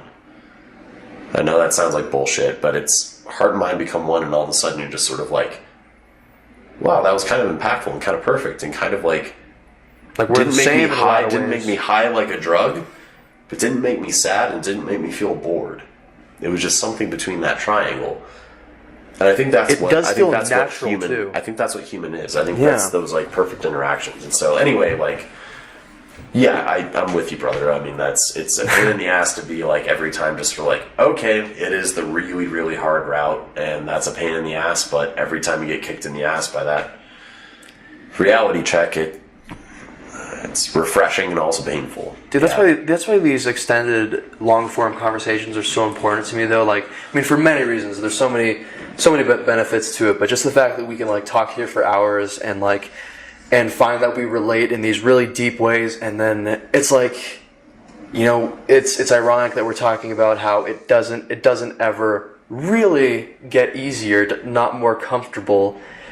But that makes it easier to think about, you know what I mean? Yeah. It makes it easier to swallow. That's like, it's such a great thing. I want to talk about just like our creative outlets. You know, we both are writers, but and you're a bartender that's creative. I do photography. Creativity is important to us. We both really like fiction, and but before delving into that, actually, I kind of wanted to point out something interesting. So, you know, you just last night read my most recent script. It was just a kind of a rough first draft, you know, totally unedited, unpolished, and you gave me advice, because I think I've explained before sort of my process now is I like to, you know, do the outline, do the first draft, and then have select few people read it who will be critical but ultimately encouraging, give me notes or feedback or whatever, and then I'll go back, fix the problems, and do that second draft. And this works so great because you gave me these notes, but I noticed that, like, because I've given you some slight feedback on stuff that you've shown me in the past, and to be honest, you're a far more like developed writer than I am, so I had less feedback for you than you do for me in most cases. But what I find interesting is that the difference in formats of our writing actually do, I just noticed there actually is more echo in here. Quite a bit. I wonder if that'll throw it off. Maybe not. Probably not. Sorry. I think it'll be fine. Okay, sorry. Yeah. I got thrown because okay. I just noticed it. Where was I? Oh yeah, so I couldn't help but notice that, like, the difference in our writing formats. I write screenplays, you're like a novelistic writer and more like a journalist approach. And our feedback does kind of make sense in that context. Like, when you give me feedback, again, it's more in depth, and you gave me feedback in all aspects of what I was doing, and you gave me such great advice, but a lot of it was like really character driven, and a lot of the stuff that I was missing that you noticed were things that I think would come from a more like novelistic minded person, if that makes sense. You know, like very character stuff. Like, you realize like I wasn't developing things properly, and you know, I can't recite everything that you said, but a lot of stuff regarding that. And when I read your stuff, I do notice more like cinematic things, or like or little things with like the characters. Like, so like the last thing that I read of yours, I only gave you like one or two real notes, but I was like, I remember it was like, so you don't need this line. This line is like excessive because you already kind of like said it here. You know what I mean? It's like very small stuff like that, but that's more like that's more like cinematic minded and more screenwriting minded, because, you know, screenwriters they think more about like trimming it down. You can't take so much time explaining stuff. Everything has to be tight if you want it to be good, and like and I of course understand that with novels you have more freedom in that sense, but I did notice, like, in one sense, like, it would be a better line, something that small. It'd be better if you just cut out that one word, and I don't know. I just find that fascinating. I rambled about that too long, but no worries, interesting. Man. Yeah, I definitely hear you there. Yeah, so I assume the kind of question is like, what's the difference between you know, an editing process, or the difference between creative processes? I just kind of want to talk about it, because I didn't really have a question there. I just wanted to share that story all weirdly. but why don't you go off on that, like the differences and your process and what you enjoy about it? Just So I think that really the most important thing is attempting to put yourself into the place of your audience. Like, who are you trying to write to? Who are you trying to show? Who are you trying to get to view your film or read your script? And paying attention to, one, maintaining the identity of your concept and not sacrificing that but simultaneously understanding where to make subtle sacrifices that will make the work presentable and relatable to the audience, right? Yeah. So, for example, that's, like we'll talk about it later, but part of what I was doing with those notes there were definitely from a novelist perspective. However, they probably came across more so because I write notes like a novelist. But the concepts that I was touching on were things that I was really trying to have from the perspective of somebody viewing a TV show. Yeah. Yeah, like, and it was like that. Like, I probably miscommunicated exactly what I was saying, and I think you're right. It was more that the note style was more novelistic and stuff. But but you were giving me cinematic notes. Like, you were like, basically to reduce it to one sentence, you were telling me what wasn't working. Yeah. You were telling me, like, this wasn't working with the characters. This was so this is what I kind of mean to say. Like, whereas like like there wasn't much plot stuff because I focus a lot on, because like especially with the first draft, I'm like just trying to get the plot down on paper and to figure out the plot, and that's what I'm doing with the whole outline. When I'm outlining stuff, yeah, I do some character stuff, but like to try to get the dialogue sounding good, and I want to know the characters, or at least the main character. But yeah, it's like I focused a lot more on the plot stuff, and a lot of the plot was like working. It was like tight enough. Obviously, there's things that got to be cut out and changed for the second draft. But most of what you gave me, the most valuable stuff, was like cinematic stuff relating to character. And there were parts where it was like, yeah, this line isn't working or stuff like that. You know what I mean? It's that's more what I meant to say. Yeah, it's like it's less plot related and more about all the other stuff, which is everything that's in a novel. Like, a novel isn't super plot heavy. It's way more emphasis. There's way more emphasis on the character. I mean, the character is what was the heart of every story. The theme is what's driving it. Ultimately, if it's a good story, but I would disagree with that. I think that really novels are, or really any form of writing, the best writing always tells a story.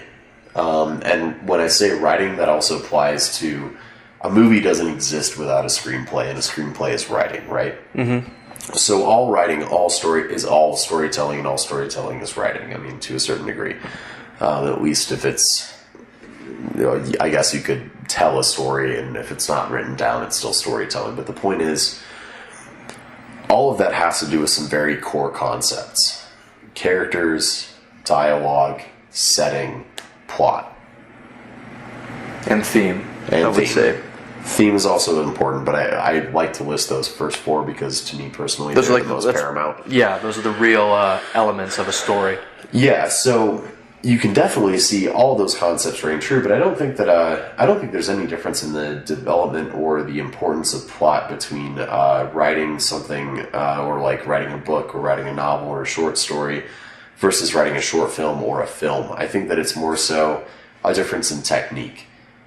Really what you're looking at is that both things need to have the same amount of plot. You can't just have a story that's 90% dialogue. I just think because it manifests so differently, and because you are limited in different ways in each category, or at least with a screenplay, like you have this time limit. You can't explore the character in the same kind of way, and I would argue that it is way more plot heavy.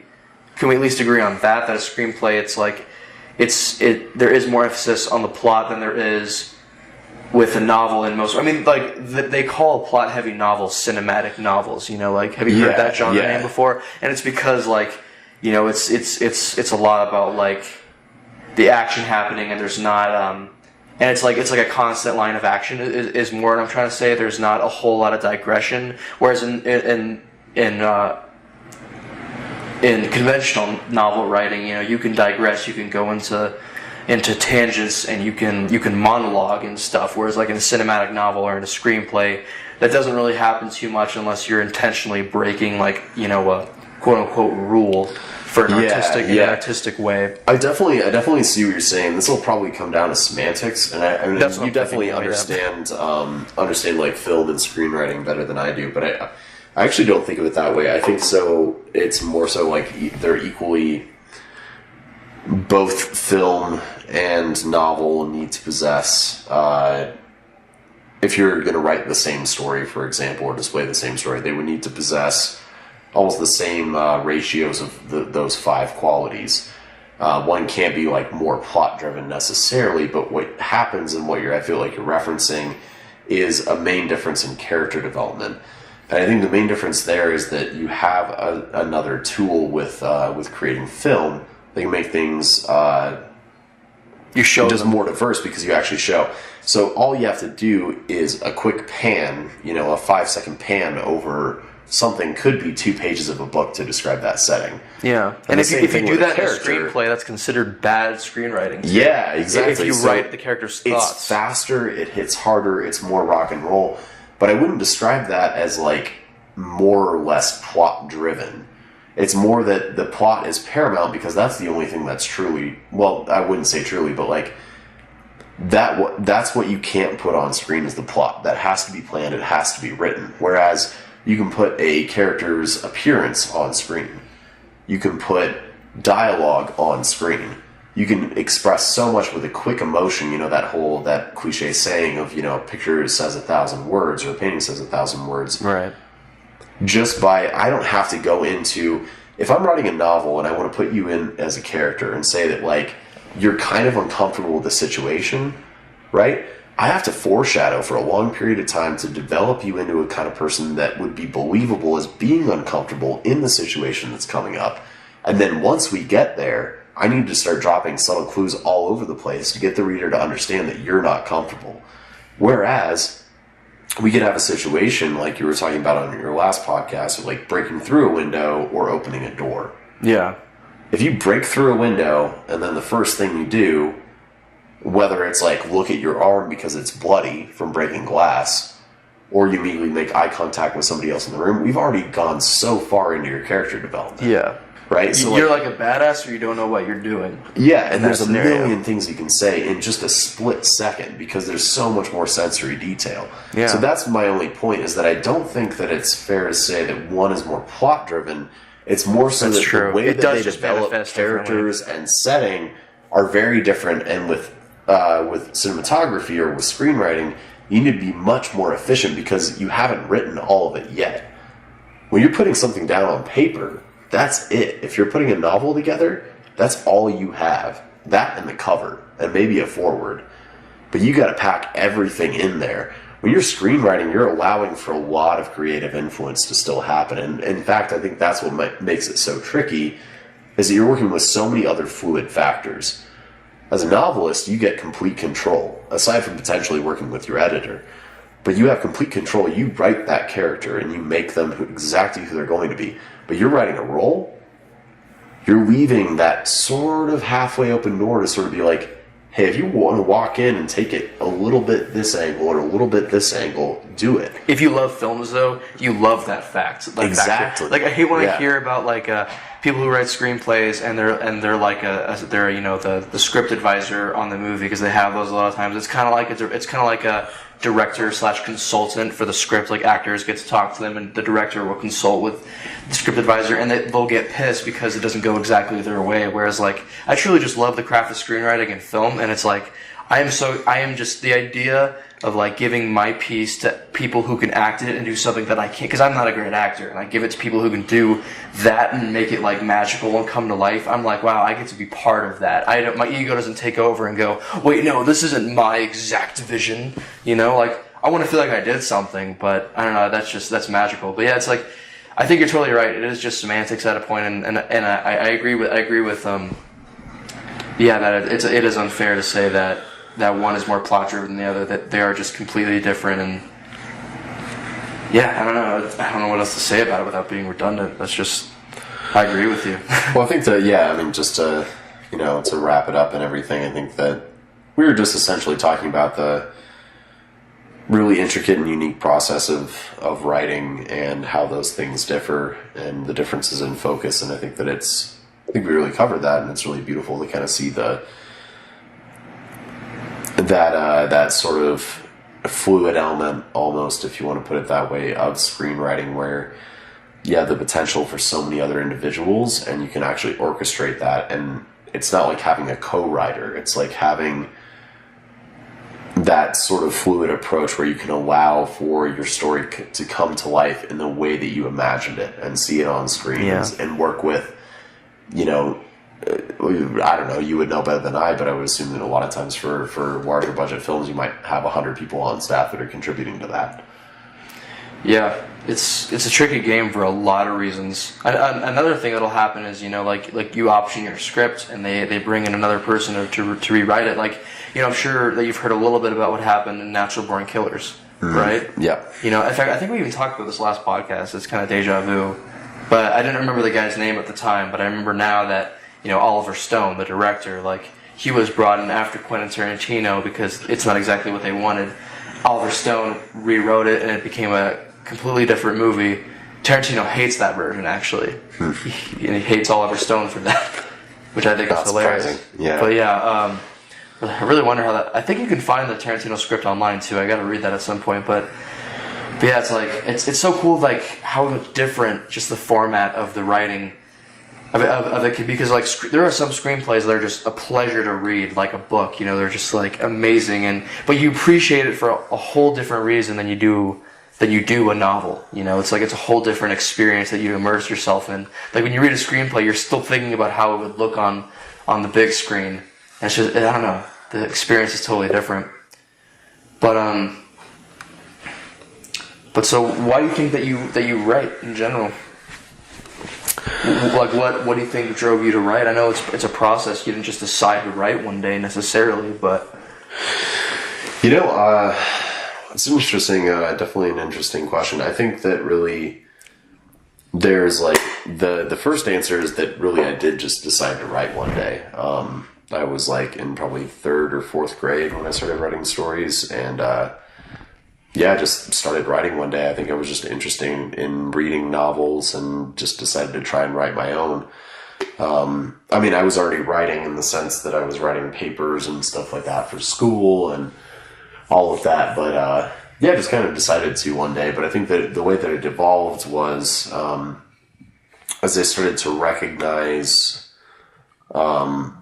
art forms as a thing, you know, as I started to get beyond like, I like the sound of this music, but I'm paying attention to like why the music is the way that it is, or I would look at a painting and say like, oh, that's cooler than another one for a certain reason, and starting to develop taste in that regard.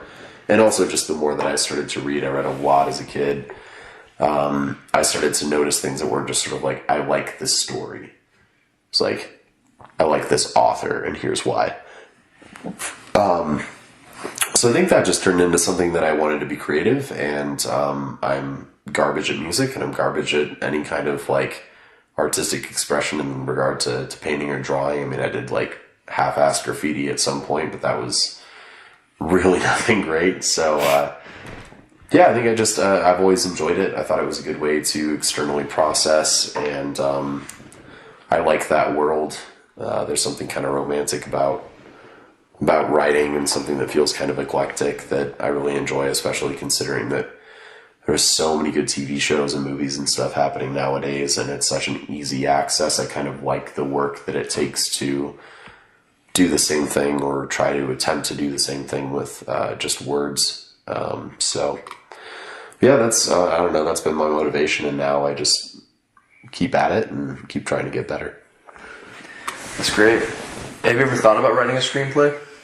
No, not until we started hanging out, and then all of a sudden I was kind of like, oh, this is kind of cool, because I feel like I can at least just relate to a certain degree, more so than what I'm reading. Like when I was doing like editing in school and stuff for some of my peers, or for like when I was being like a TA or anything like that, most of the things I read, I just couldn't really tell what they were going for. I mean, it was like an illogical approach, like, you did that wrong, like, that doesn't make sense, work on this. But it was kind of fun, you know, like some of the screenplays I've read of yours, like the first reaction, the first like 5 or 10 pages, or let's say the first 20% or something, I kind of can look at it and I'm like, kind of trying to adjust to the style by reading a screenplay versus reading like a novel, and just sort of being like, okay, well, this is a little different, and I adjust to it. And then after I get through that first 20%, I always start over and then go back through. And It's interesting because I feel like my mind does actually adjust to it, and it adjusts in a way that I'm reading and seeing at the same time, as opposed to just reading. And that's going to sound really, really convoluted to say, reading and seeing and reading and seeing. But what I mean by that is that I'm imagining a TV show or a movie versus just reading the way that I normally do. So I'll tell you this too. This isn't like just a self-deprecation. This is honesty. But the best scripts it's not that convoluted. You'll be reading it and it's just vivid. You know, like Tarantino scripts, Aaron Sorkin scripts. You're reading it and it's just sharp and it's tight and everything is on time to the word. So like you're reading it and it's happening and you're just like, oh yep, I'm there. So like that's what I think I'll eventually be. But I do agree that you kind of like a big thing in Hollywood is that you need to know how to read scripts, is what they tell actors and stuff, and again screenwriters. You need to know how to read a script. It's different than, and anybody can pick up a book, and if it's not crazy nonfiction or something, you can just read a book. Even if it's great writing, you can just read it and kind of get into it. But it's the same kind of thing too, where if it's bad writing, bad writing is bad writing. You're not going to be put there. That's the goal of a story, is to put you into that thing, and that's why theme is so important, and why characters need to be relatable to some extent, is what they say, because you need to be able to get in that moment. It's like, I've never done anything Indiana Jones has done in the movies, but I've had to overcome adversity. I've cared about justice in different regards, in much smaller regards, but but you can relate to that shit easily. That's why that model, the hero versus the villain, is such a prevalent like storytelling technique. Yeah, absolutely. And I mean, to give you credit, man, I think that when reading those, I definitely, it did take me a second to gain momentum, but I could feel the fluidity when there are certain scenes that really made sense, or I was really picking up in them, and I could sort of be like, I'm in that world. Like, I mean, last night when I was reading your script, I was sitting there, I was like, for about 2/3 of it, I was in that world and I was imagining it. I had faces assigned to the characters. I could see what the setting looked like, but it was almost like static. And that's what most of my notes were about. It's like, where are the static points? Where does it go? Yeah, because if the momentum is killed, then it's like hard to get back in that. And that's exactly. I love the note that actually made me laugh out loud was page 14. You're really liking it. You're like, I love this. The dialogue is natural. And then like page 15, and Gary sucks. I was like, oh, he's so great at this. This is, oh, dude, you have no idea how much I appreciate those notes. Oh my god, like, absolutely, man. I've also just been I've been needing, and it'll go both ways. I'll always collaborate on whatever you need, or rather edit or whatever the case. I don't write novels, but it's like, you just need that other perspective. There are things that you will miss. There are a reason why every writer, no matter what kind of writing you do, you have an editor, or somebody to look over it and give you feedback. Like, you need that. Honestly, too, man, I think that it's kind of funny because I wouldn't have normally expected this with like our age difference and everything, but it's actually been really nice because I think that the difference in skill sets, if you want to put it that way, is actually almost like perfect as far as editing one another's work, because I have, I can definitely make things a little bit long and drawn out and, like get stuck into a rabbit hole and not have that like pop element. And maybe you're just like in that for just a slice too long sometimes, yeah, right? I can just sort of be like, yeah, like you didn't need to use that word, which is absolutely true. And then on the other side of things, with your screenwriting, what I can contribute, even if it's not like another, screenplay writer giving you good feedback, it's more so sort of like, hey, you know what screenplay is kind of whack is like good character development. Yeah. So I can at least, like, that doesn't mean that you need to meet me all the way, but it's sort of like, oh, okay, maybe I'm going to add a little bit more to my characters. And, like, there's no reason why all of those art forms can't splice. You can apply basically any art form, even, like, thinking about the kind of music you listen to. Like, I have a playlist that I listen to when I'm writing, depending on my mood and depending on what I'm trying to accomplish. It'll be either like really sad or happy or fast paced or slow paced, and all the tempo changes. And like, I can't pretend that Massive Attack doesn't change the way that I write. Yeah. Like all of those things all kind of create this amalgamation of what that creative experience is and how you manifest it and how that's going to impact your future audience or even the people that are editing your work. So, I mean, it's, even if, writing as a novelist or writing as a screenwriter and potential, future director or producer, like, there's so much to learn all across the board. And it always helps to like learn a little bit about music, learn a little bit about, about novel writing, about poetry. Like all this stuff has been helpful, just being multifaceted. But a little interjection based on what you said about the music stuff. What's interesting about that last script that I sent you was when I was writing that, I had one album that because I was like trying to find the right music. It was like this weird thing where like I just couldn't write. And I found one album by the band Toe, like that weird like post math rock band type of thing, like a Japanese band. They're instrumental because I really only like write or study the instrumental stuff, but I found that sound, and what I got attached to was I was listening to one of the songs just called C, and right when I was listening to it, like the final scene that I had on the outline, like that kind of twist in the end, if you remember. I don't want to get into it now. I don't want to talk about my writing on the air necessarily. It feels like it's like a weird psychological thing, but I attached that song, like when that was playing, when I was listening to it and trying to like think of stuff to write or whatever, that ending scene came that was really powerful to me, and that song just like, it connected with it for some reason, and I just was like, yep, I need to stick with this album, and I listened to that album like over and over again while writing that entire thing, like throughout the whole process of it, just because like that was like the aesthetic or something. It was like the feeling, and I don't know, yeah, it's so interesting. Music is just like everywhere and so important, and I don't know. That's like, incredible. I mean, it's all sensory it's so experience, and tasting and feeling all different facets of humanity is really important, I think, in the creative process. But it's like, what if you had to eat a certain type of food when you're like writing? Like that's a thing. It's like, that's a thing. Is that a thing? Yeah. Oh yeah, people do it with smells too. Actually, they're like, if I need to like, wow, I have heard that too. People are like, yeah, when I read, I need to have this candle or something else. It's hard for me to concentrate. That's why even like this Palo Santo bullshit has been something that really helped me recently. Just sort of like, whenever I'm writing something that I think is kind of like spiritual or ambiguous, I always like that. I'm trying to be like, wow, breaking off into something that's kind of ethereal. I just like that, and it doesn't solve it, but it's a trigger, it's a habit. It makes sense, and I don't know, anything you can do to kickstart yourself. Just imagine that he's just going to listen to this when I ask you this, but Tristan wants to write. He doesn't know exactly what he wants to write. He actually has an idea for like a video game that he wants to write, and but he's also talked about maybe writing screenplays. I gave him a few screenwriting books actually for Christmas, and I don't know. He's like Tristan's one of those guys that is actually smart, and I think he could really go into whatever he wants to. But what would you say to somebody like Tristan, who has potential but doesn't know where to start with writing? Like, what would you tell them to do first? Because like I'm kind of unsure. I kind of want to be like, well, just consume a lot of stuff, figure out which direction you want to go to, choose a path, and then try sticking to it. But I kind of want to hear another perspective too, especially since you do write differently than I do. Yeah, that's a great question. I think that one of the most important things, an exercise that I was sort of taught but sort of self-developed, is figuring out your medium by experience. So what that means is those 5 concepts we talked about, theme, plot, even if you want, or I should finish that, but theme, plot, character arc, dialogue, and setting.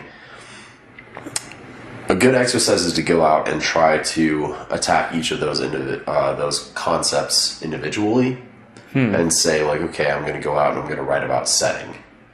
So just sit there and write a page about what you're seeing, and then write a page somewhere at a coffee shop or an experience that you had, like for him, being in the military or something like that, like conversation that he observed, and trying to put that into a fictional or non-fictional concept. It doesn't matter.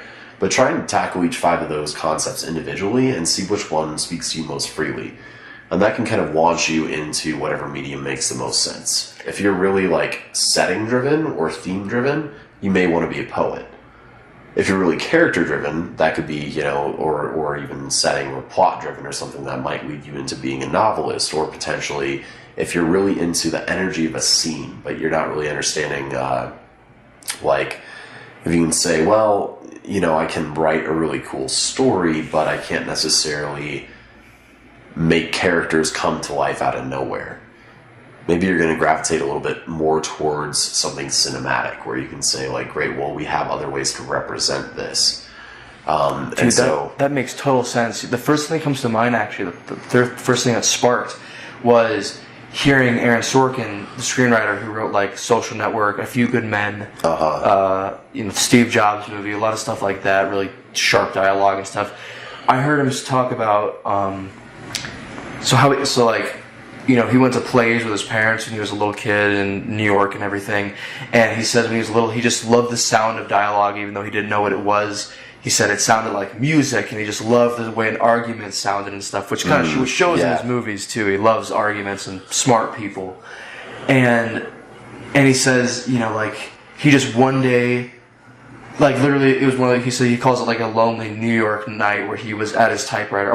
Sorry, I'm going off tangent a little bit, but he just decided basically to write down like dialogue because he loved the sound of dialogue. So he did what you're talking about. He did like this exercise unconsciously, and he learned that I just fucking love dialogue. That's what I want to do. And so the first thing he wrote was a play called A Few Good Men, which of course became a movie naturally because it's like a 20 character play, which is like crazy for most. Like you have to do that on Broadway. You can't really do that anywhere else because there's so many characters on stage. Sometimes it's like a courtroom throughout half the movie. So yeah, they made that in the movie, and he's like, oh yeah, I guess I like movies too.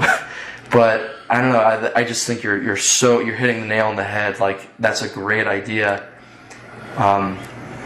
Absolutely. I think that's. I've just found that's a really good jumping off point to figure out what you're good at, and that's the first thing you want to focus on is what are you good at, because I know from experience, and I still am struggling with this issue today, is like the first concept of writing what you know. Right, I mean, everybody struggles with that. Of like, are you reaching too far or too short? Is my subject matter boring because of the lack of experiential influences or what I've done in my life? For example, I wrote my final paper.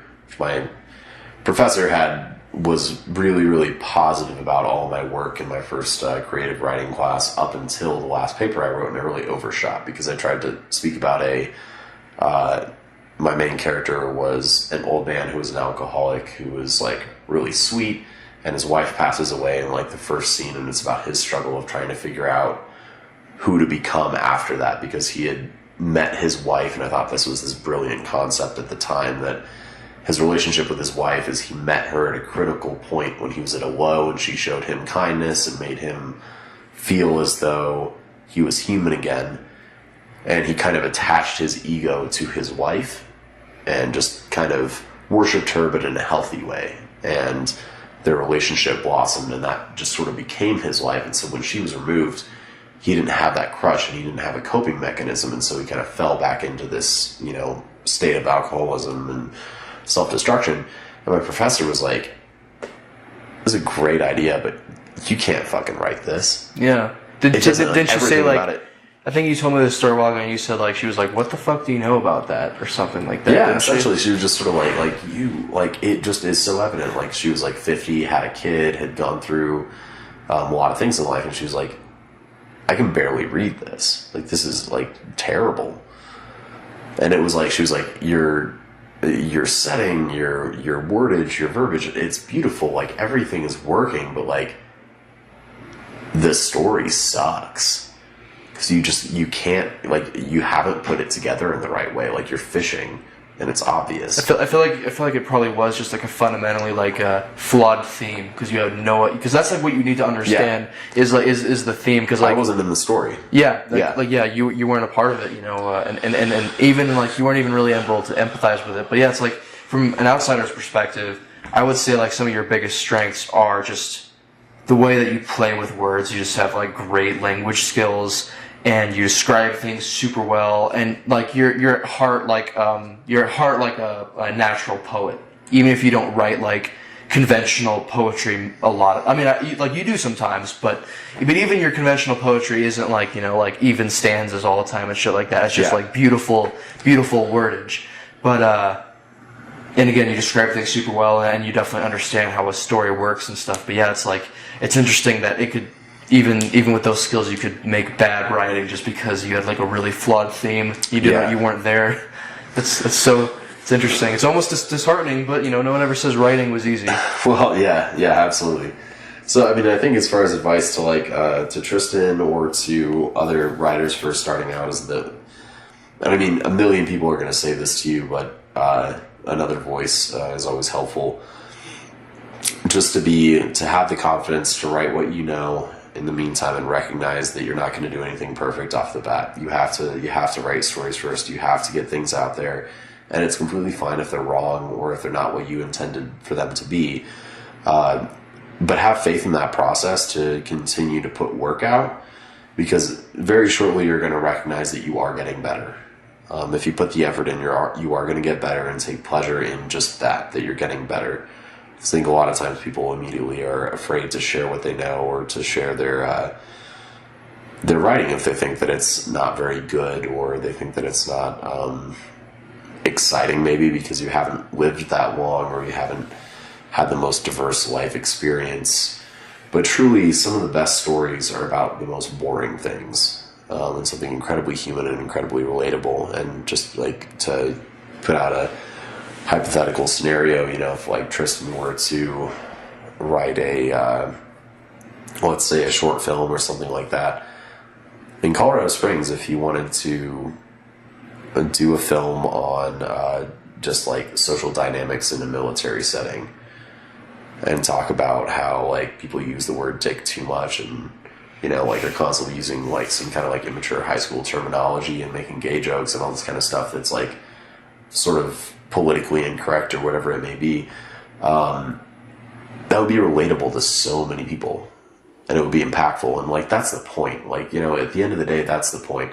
The best performers, the best writers, the best movies are always something that can hearken to experiences that we've all had in life. And that's what's actually progressive about creativity and about art in general. And that doesn't mean that you want to make some Andy Warhol pop art. It should be subtle. You want to stick to your concepts, but the point is that there's nothing wrong with doing something that's already known and very accessible. Yeah. Like something that I've been reading in a book lately related to that, called Inside Story, is that, you shouldn't be discouraged when your theme is, if that theme has been told before, because one, you're going to do it differently, and two, these themes that are important, they need to be like repeated over and over again. You're not going to get that full effect just from one movie or one book.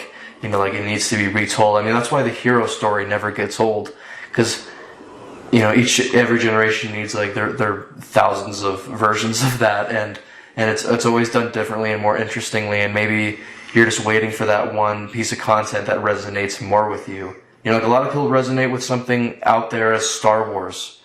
Like Luke's character development is actually pretty amazing, and everybody goes through just being like a dumb kid trying to figure out identity and like what to do. And yeah, so a lot of people resonate with Star Wars. I don't for some reason, but I get it. I resonate more with Rocky. Yeah. I feel like I always have fucking, because that whole theme is like it's inner demons that he's really fighting, even though he's trying to be the champion. Like what's amazing about Rocky too is that if you remember, he doesn't win in the end. Yeah. He loses. Yeah. But he's still Adrian. We did it, and you're still so happy because he put in that work and he gained self-esteem. And you don't even really I didn't even really consciously realize that when I was like a little kid. I loved Rocky, but even then, it wasn't just because he was a badass and he could take a beating. It was because he beat himself, he beat his demons, and that's what's important in the story to me. I'm still trying to figure out how to do that. Yeah, absolutely, man. And like really, I think the reason why those stories are so relatable and so timeless is because really the whole point of creative expression, in my opinion, is to appeal to and also inspire humanity. That doesn't mean that there's nothing else to art or to any kind of artistic expression. There's a million other things, but all those things, all the aspects of what makes good art, whether it's your technique or whether it's your characters or your plot or whatever it may be, really the ultimate goal is to appeal to humanity. And sometimes that's done in the subtlest and most basic of ways, and it isn't seen as progressive necessarily. Yeah, or super theme heavy. Like not everything has to be smart. You know what I mean? Like or super impactful. Like sometimes I just want to get like a little bit of a escape and just love what I'm watching. Like just like, you know, like Quentin Tarantino, he plays with a lot of different themes, and some things like make you think a lot. Like he's a lot less theme heavy. Like Kill Bill, for example, that had a theme in the end, and it wasn't until the end of the second movie you realize what it was all about. You know, you realize it's about what's her name? Not Beatrice. What's her name? Beatrix. It's about, you know, like her, you know, trying to get her daughter. It's like a mom revenge film, but which is actually kind of interesting because I think really like this is incredibly on topic. I think really what Beatrix was trying to do throughout the entire film is that you don't entirely know her backstory, which is always a great place to start if you want mystery. But she was always a little bit too good or too different to fit into the role that she was sculpted to be. So Bill wanted her to be the perfect assassin, but she was a little bit more than the perfect assassin. It was always known that she didn't quite fit in because she just was a little bit outside the box and a little too quirky and a little bit too much of herself. And so, speaking of fighting your own demons and conquering them, she didn't intend to have a daughter, but when she ended up with a daughter, that was the catalyst for her to say, I wasn't meant for this. And then Bill's like, so, like, you're content working in a record store with him? She's like, yeah, motherfucker, I like it a lot. Get to listen to music all day, it's fucking great. Just pushes that back, and that's like, I think that even just that scene and that line is such a great commentary on a lot of what we've been talking about today, that you can have these huge goals and all this fame and success and money and whatever else that may be, but also just recognizing the beauty in like just having a great connection with somebody, and maybe having, if it's right for you, having a family, and just recognizing like time and place. I'm in the moment, and like, do I love music? Yeah. Do I love Tommy? Yeah. Do I love my daughter? Yeah. Do I love music? Like, holy fuck, like, why am I running? Why do I need to leave? Why do I need to be beyond this? Why do I need to be outside of this? Why can't I slow down? And just listen to records and fuck Tommy and raise a daughter and eat tacos in El Paso. Why the hell not? You know what I love about this is that what I was gonna say too was how Kill Bill is like not that smart or meaningful, and then you totally brought it all back for me, and I'm like, oh yeah, no, he's just that Subtlety, good. man. It's just simple. It's that subtle. It's simple. That's the best cinematic writing, though. Show not tell. Yeah, that's amazing. And that's what's so great about that is that he keeps. That's why I love Tarantino too, and he keeps you wanting more and guessing all throughout because you have no backstory, you have no foreshadowing, you just don't know what's going on except for revenge, and that's the only concept that's running through. And then he just drops these subtle clues, and then when Volume 2 happens, it's just sort of like, holy shit. You get some resolution, but you're still left like wondering why it all happened. Yeah, and all the dots are connected, and you just sort of realize that things don't work the same way in the world of Bill. And it's some interesting and crazy shit. I definitely want to watch that and Indiana Jones now, so that's always good. We just gotta watch more movies together too and commentate on them. Yeah, we gotta watch Training Day, man. Yeah, Training Day. Now we gotta watch Raiders. Kill Bill. I don't know. Have we ever actually watched a movie together? I don't think we have. I don't think so, man. No. It's kind of hard. It's rare for me to get somebody to sit down and watch a movie with me now. I mean, and I just haven't done that in a while. Like you said before, we'll have to set up a bro date and just watch a movie. Yeah, have you ever made a date on a podcast? I think that's what we're doing right now. When are you off? So as I've said, you've impacted my life in many ways. And there's so many examples I could bring up, but one example that is the most easily explained, like the most tangible the most obvious way you've impacted me, and a story that'd be kind of fun to talk about, is when I almost left for Alabama. It was about 6 months ago. I'm sure you remember that. Mm-hmm. So, just a little bit of context there. So, I was still in kind of like I was manic. I was going crazy because I was dealing with a breakup really badly, and I was like isolating myself, and I had a kind of a similar thing just yesterday in this past week, but definitely handled a little bit better. I would say a lot better in comparison to 6 months ago, because basically what happened was I was going crazy, pushed everyone away. I was pretending in my mind that nobody gave a fuck about me, and I was suicidal even. And instead of killing myself, I decided I was gonna buy, a one-way bus ticket to Alabama, because I have one friend there. And again, this is Alabama. I'm saying I'm gonna fucking move to Alabama, Arab, Alabama. Anyway, so I was gonna move there because I have one friend there who I was sure would accept me or whatever the fuck. And I was ready to go. I had my bag packed. I had sold a bunch of shit. I sold my camera at the time. I was ready to go. I had one bag. I had a bag and another bag with a few more things of clothes, but I was totally ready. And I barely said anything to a lot of people before I left. There was a small party, and everybody was just kind of like, "Why are you doing this?" And people were upset or whatever. And I don't know. I was still just not here on Earth. I was still just manic, head in the clouds. I just wanted to go. I was impulsive. Didn't really know what I wanted, honestly. And Steven actually drove me to the bus stop.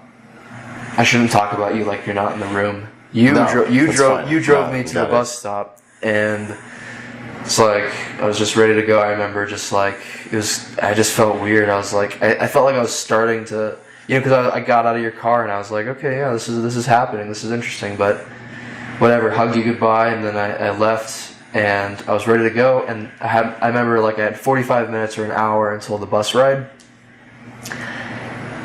Because what was going to happen is I was taking a bus to Denver, where I would get a transfer, which would take me basically all the way to Alabama. There was maybe one more. There was one more transfer after that, 2 states away, but it was almost all the way there. So I really just needed to make that bus to Denver, and it was late, is what happened. And the bus that was going to pick me up from Colorado Springs, take me to Denver, and I didn't realize it at first until it was too late, but if I would have taken that bus up to Denver, I would have just been stuck in Denver that night until I could have gone the next day. So I talked to the guy at the bus station, and he gave me a ticket for free for the next day so I could try it all again.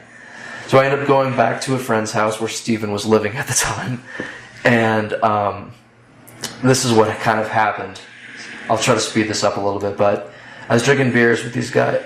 Well, voice just died there. I was drinking beers with these guys, and this kind of silly guy, he's like, "Hey, Rhett, let's go outside real quick." You might know who I'm talking about. I don't know. He's like, "Hey, Rhett, let's go outside real quick." And I'm like, "Okay, why?" He's like, "No, come on, let's just go outside." Long story short, he pulls me outside, and he gives me shrooms, and he's like, "Let's do some shrooms." And I'm like, I was really hesitant because I was still going fucking nuts, and I was like, what should I do? I was a little bit tipsy, and I ultimately decided to, because I was still kind of crazy at the time, and again, I'm trying to just speed this up, but after hours of tripping, I tripped really intensely, and I just sat the whole time and thought, but it actually brought me back down to earth most of the way, but I wasn't all the way there. I was just confused more than ever, actually, but I still felt like I wasn't just ready to go on impulse. I was hesitant finally, which is what I needed. But then Steven got home. He had no idea that I was there. I still remember your face. I don't even know what you were thinking when you first saw me.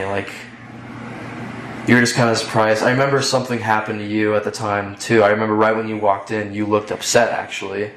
I don't know if this is appropriate to be saying, but I just remember because I was tripping and I was like, oh shit, you came in and you were you looked happy to see me, but also something I could tell something obviously just happened, right before you walked in or something, and you just looked upset.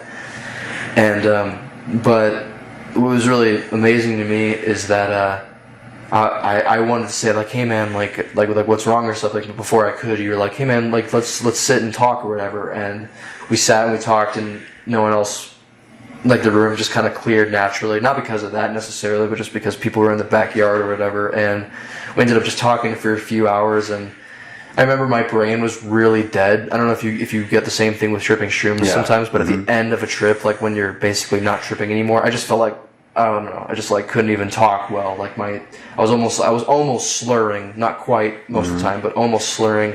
So I just kind of sat back and listened to you. But that's when you gave me some of the best advice I've ever had. There's been a lot of sessions like that, but yeah, again, I'll say it for the last time. Long story short, you were the final thing I needed in your words to keep me in Colorado, and it was one of the best decisions of my life because I really was just trying to run away from myself, which is a cliche, but it's true. And I had stuff to work on here, and it's good that I stayed because there are people that I know here. There's a foundation that I can build off of. If I went to Alabama, I would have just been making it harder on myself because there are fundamental problems with myself that I'm still dealing with that I need a level of comfort to be able to work on, if that makes sense. You know what I mean? I can't be like focusing too much on, I can't be like worrying about being homeless while I'm trying to develop just some fundamental problems, or fix them. Sorry, I'm pretty tired right now. But yeah, I just kind of wanted to touch on that, just to elaborate a little more. Important to me. I'm so happy to have you on the podcast, and I don't know. Yeah, we definitely gotta do this again. Like, there's so many topics we didn't even talk about, and it's amazing that like 3 hours is a while to talk, but like but I feel like we could do many episodes of this. Yeah. I mean, obviously with ample time in between. Shouldn't have you on tomorrow. Yeah. But yeah, it's like there are certain guests that I can tell like, oh yeah, we're gonna do this again. If you're down, if you had fun and everything, but no, I mean absolutely, man. I mean, I'm always. It's nice to be on a podcast. It's nice to be with friends and just have good conversation and everything. But I mean, I really appreciate everything you said, and how good of a host you've been and everything, and also that I really.